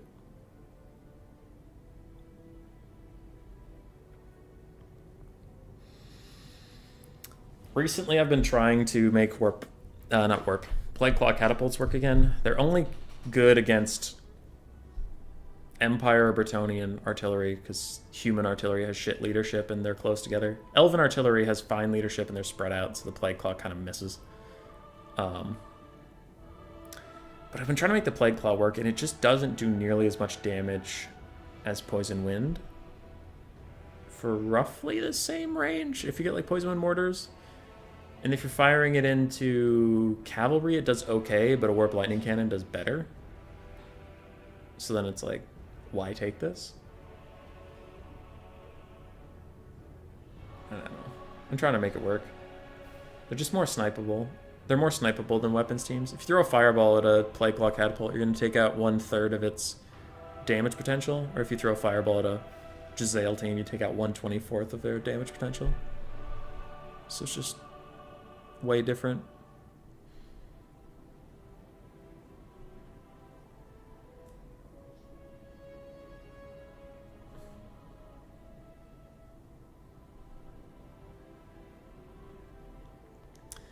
Everyone's ready. Even Star's still working on it. Drama in the Box is an interesting build.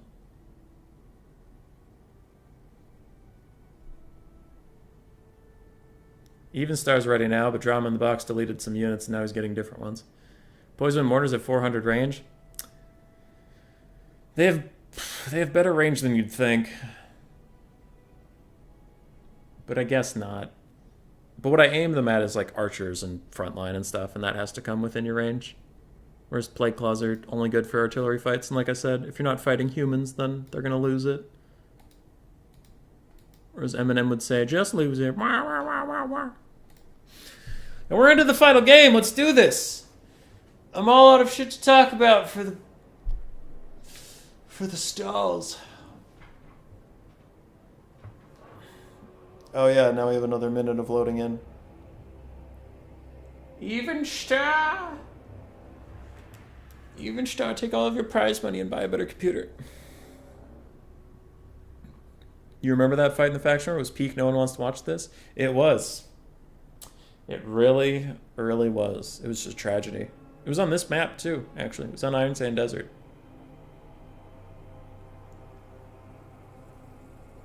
Yeah, it was terrible.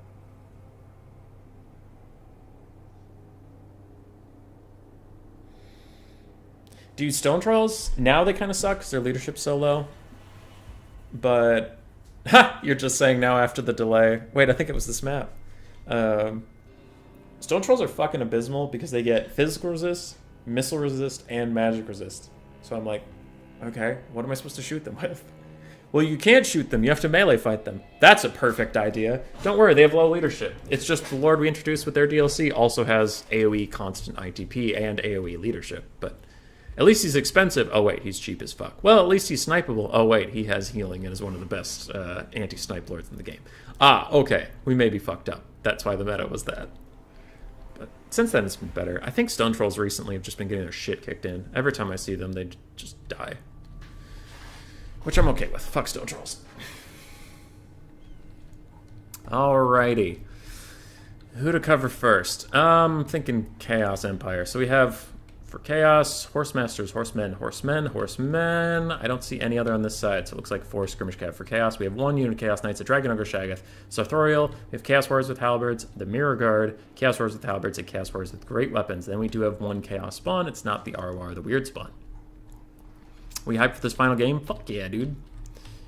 Fuck yeah. Alongside that very, very elite Chaos Force, honestly, is a Steam Tank. Empire Knights, the Silver Bullets, 2 Huntsmen, Sigmar's Sons. There are 3 units of Flagellants, some Spearmen alongside it, Volkmar the Grim, and a Jade Wizard with Earthblood and Regrowth. I didn't want to say too much about the Steam Tank, but I do see the Steam Tank a lot into Bretonnia. It's actually not a meme here. It is very good. They don't have great armor piercing. The only great armor piercing they have is Questing Knights, which have to blob up around the Steam Tank. And then you can either run in with Volkmar and Soulfire Bombard them, or use his Bound Banishment, or use Dwellers Below if you have that on a Jade Wizard, or shoot them with Silver Bullets. And they don't kill it as quickly as you would think. So that's one of the things about this matchup that I think is very hard. But since I saw it in Drama on the Box's build, I didn't really want to talk too much about it. But it is very good. Blood Penguin likes it too. We have 5 Peasant Mobs on the other side, some Spearmen at Arms, Polemen at Arms. I have been liking them a lot recently. I think they are the forgotten unit of Bretonnia. Chaos Warriors with Great Weapons following them up. More Chaos Warriors with Great Weapons. Some Chaos Marauders in the far back that haven't been placed yet. We do have some Chaos Spawn. It looks like we have 1 Trebuchet. Just 1? I'm seeing 1, but my heart tells me there's probably 2 somewhere. And I see a second icon over there. So we have 2 Trebuchets, one of them is Blessed. We have some Marauder Horsemen for Swarv. And then for Evenstar, we have a couple Mounted Yeoman Archers. We have some Questing Knights and Knights of the Realm. It looks like intermixed throughout. I'm guessing we have Fey Double Paladin. We have Double Paladin. We have the Fey. We have an Exalted Hero, some Chariots. They are regular Chaos Chariots, not the Gore Beast version. And we do have Archaon, the Ever-Chosen. Knights of the Realm might be anti-large, but their AP ratio is hilariously bad. Yes, it is. Yes, it is. Kind of cool we don't have the same Lord. It's always awkward when you have the same Lord. Like, 2 Archies, and then you have to figure out which one's which. At least we have Sartorial, who went to the Empire and warned them of Archaon's coming and formed a cursed alliance with them. Versus Bretonnia and Archaon, who convinced them he's just a knight with a flamey sword. Rides over to Lewin. He's just like, "Listen to me! I have honor! Or I will split your skull like an egg and eat the insides." And Lewin's like, "That tracks. Go hang out with the Fey Enchantress." And she's definitely not about it. She's kind of like, "Oh, what the fucking shit. Why do I have to deal with this guy? Whatever, let's get this over with." So those Trebs are going to do decent. The only problem for them is that the Empire did not bring any cannons. Trebuchets trade very well into cannons, but same reason Plague Claw Catapults do is anything that does more damage to the crew than the model does well into Empire cannons. But they're not going to do shit into the Steam Tank. Guess they'll do okay against the Chaos Warriors. Archaon put on his helmet upside down, proceeds to be accepted by Bretonnia. Let me see. Oh, yeah.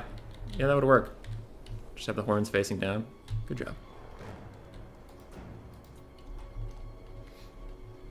I can imagine him just in his Archaon voice just being like, "The lady!"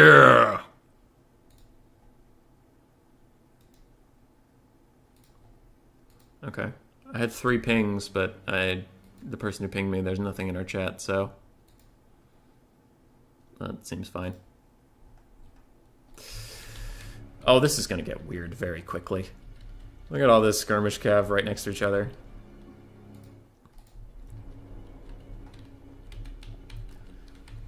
That's how you know there's no stream sniping, is when this kind of shit happens. That's pretty funny. I mean, well, yeah, we'll see. Because Chaos Horsemen, these guys will win in like melee with these 5. Because I don't think that these guys have any Horse Masters. No, they don't. And the Mounted Yeoman Archers are terrible in melee combat. Where 3 Mounted Marauder Horsemen and 1 Horse Master should win in melee. These guys should easily run away and just kite them out. But, yes. I like both armies. I do. I am personally going to favor the Empire. a little bit here. I already mentioned how I feel in this matchup, but also like after seeing everything, that Bretonnia has some trebuchets that have nothing really to shoot at. Bretonnia doesn't have any archers. Ooh, they don't have any archers. That could be tough. Because Mass Archer is a good way to take out Chaos Spawn. It's also a good way to poke down Volkmar. It's a good way to poke down Sartorial. He has missile resist, but like he's so hard to lock down that you just kind of have to spray him with missiles. I'm worried. I'm worried for even Swarv. Oh, one Marauder Horseman is stuck behind enemy lines. Swarv's gonna run for it. Now, we'll see if the Marauder Horsemen already got their charge bonus to their speed. It looks like they did as they're catching up to some of these guys. And some Chaos Knights are going to peel over here and try to help them out as well. They're so close to the white line, they have nowhere to run to. And if their leadership falls close enough, they will go straight off the map. What? Oh, a Searing Doom from Sartorial to try and peel off these other guys. Marauder Horsemen in the far back are going to escape. No, they dip negative into the leadership, and now they're going to start running. They should be run off the map. Knights of the Realm immediately getting involved with these Marauder Horsemen. That's going to be a good pick for them. And what the hell is happening over here? Questing Knights losing to Plague of Rust. And now this Skirmish Cab should do decent damage to them. Wait, never mind. That's their Skirmish Cab. There's too much other Skirmish Cab. Huntsmen are firing in as well. Chaos Knights are going to take the fight against Knights of the Realm and the Fey Enchantress on the far side. Sartorial and this Dragon Ogre Shaggoth might want to come over here and really help with that fight. So close to the edge of the white line. That anything that dies here is going to go straight off the map. There is a Dwellers below. The Chaos Knights are trying to run away from it, as the Bretonnian Knights themselves will pull into it a little bit. It does about even damage on both sides, as it really starts to do more damage to the Chaos Knights as they're running away. Whatever that Marauder Horseman cab was doing, it's gone now, so I don't really give too many craps about it. Those Questing Knights took a huge pounding. These Marauder Horsemen are doing okay against them. They are not having a good time, and that is a very expensive cab unit to lose this early into the game, as Huntsman and Plague of Rust team up to take them down. Warrens of Montfort are getting involved with these Empire Knights and Chaos Knights, but this is going very badly for the red side, in my opinion. Now, the Dragon Ogre Shaggoth did get taken out by the two Paladins. They got a little bit of healing. They got Archie to help them out, but maybe if he gets a regrowth over here, he could be salvaged. Sartorial was fighting himself here for a moment, then he runs away. Fey Enchantress bombs her own peasant bowman, but peasant mob, but also does half damage on Chaos Wars. That's pretty good. Sartorial's about to get gooned out by a whole bunch of Paladins and Exalted Heroes and other nonsense, and Archaon's even running in here. And these Empire guys have to turn around and get some shots in here, otherwise Sartorial's going to be in real trouble, because he can't outrun all these things. This is fucking wild.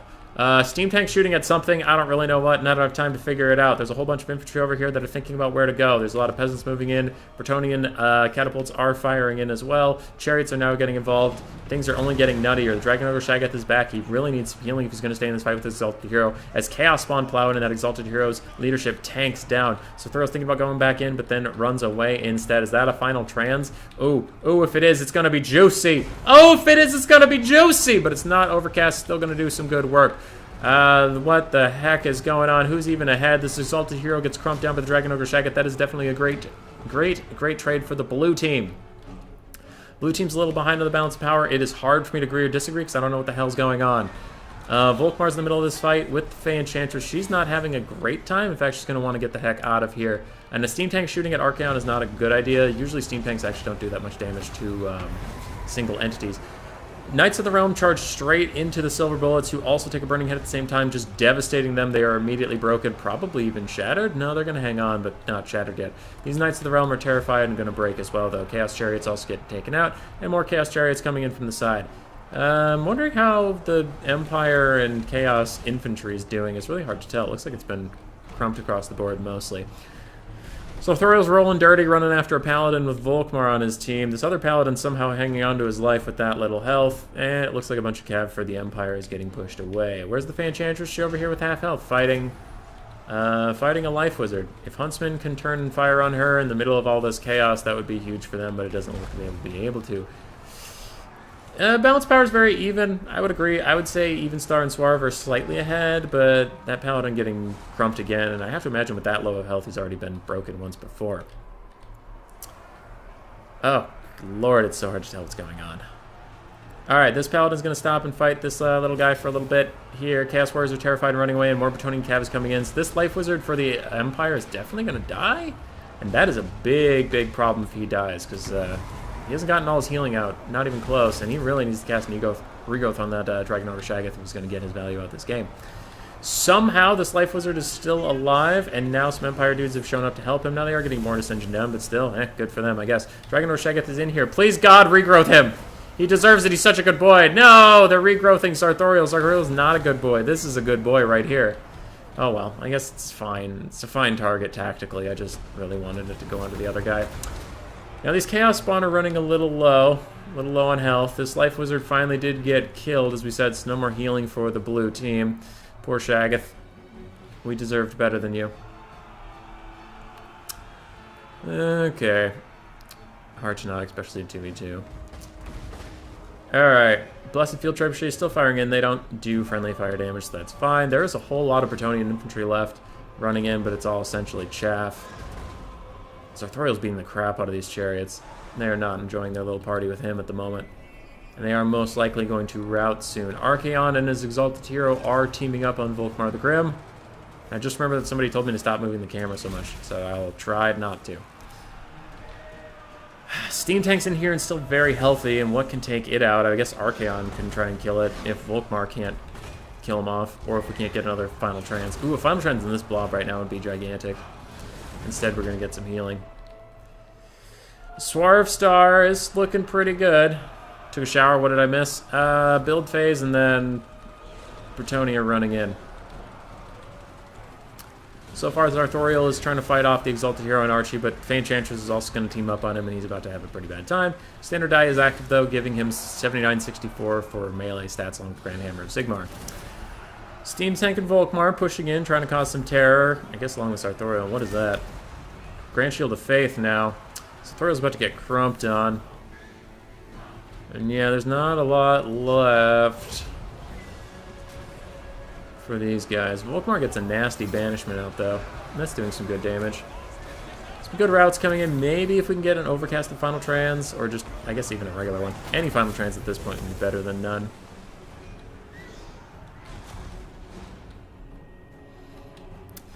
But, yeah. The blue team's Chaos Warriors just didn't do nearly as much as the red team's Chaos Warriors did. I'm kind of surprised, but Fey Enchantress must have had some crazy comets. She must have had some good draining, all that garbage. Huh. I'm trying to think how can I win this. Arcane Conduit still. I'm kind of surprised he hasn't had more Final Transes, but I guess he has been casting those Searing Dooms every so often. Sartorial charging out, just going to hit the Paladin in the face, get him to rout off. He hits as he's routing, and then he hits... Sorry, the Paladin hits Sartorial as he's routing, then Sartorial's going to body an Exalted Hero. That's a balanced character right there. But now he's going to get attacked by Knights of the Realm, and they will do a lot of damage to him since they're anti-large, and they don't need armor piercing because he only has 30 armor. Volkmar's doing his best to fight, Steam Tank's doing its best to fight, but they will both be going down pretty soon. Archaon and Fey Enchantress definitely carried this. Show me. 2,600. 3,800 and going. Yeah. Yeah, they're pretty good. They're pretty good. Oh, Sartorial was also casting Plague of Rusts. Yeah, Sartorial burned a lot of mana on that kind of stuff. Plague of Rusts, Searing Dooms. One Final Trans. And that is it. Suarez Star will win. Will win it all.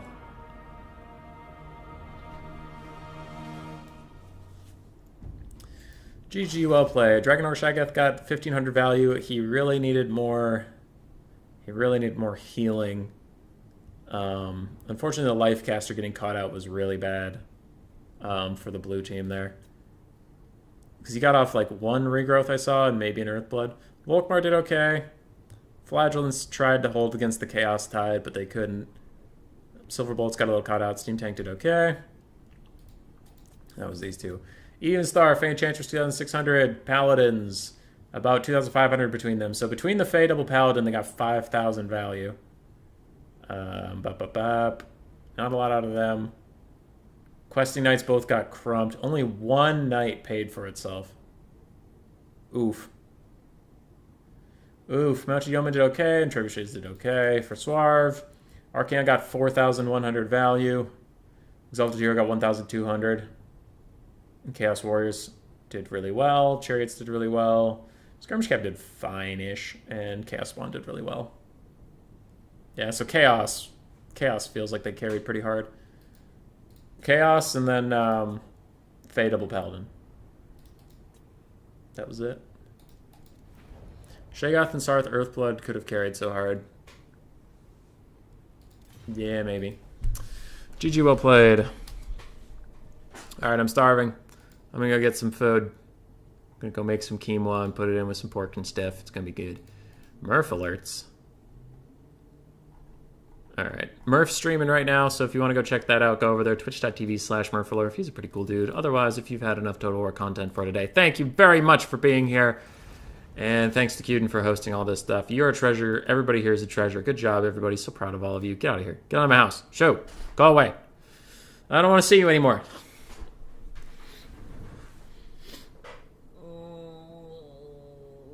Yeah, that's all I got. Also subscribe or whatever, because we're close to 1,000 and we've stalled out super hard on subs. We've been at 740 for like 50 years. Alright, that's all I got.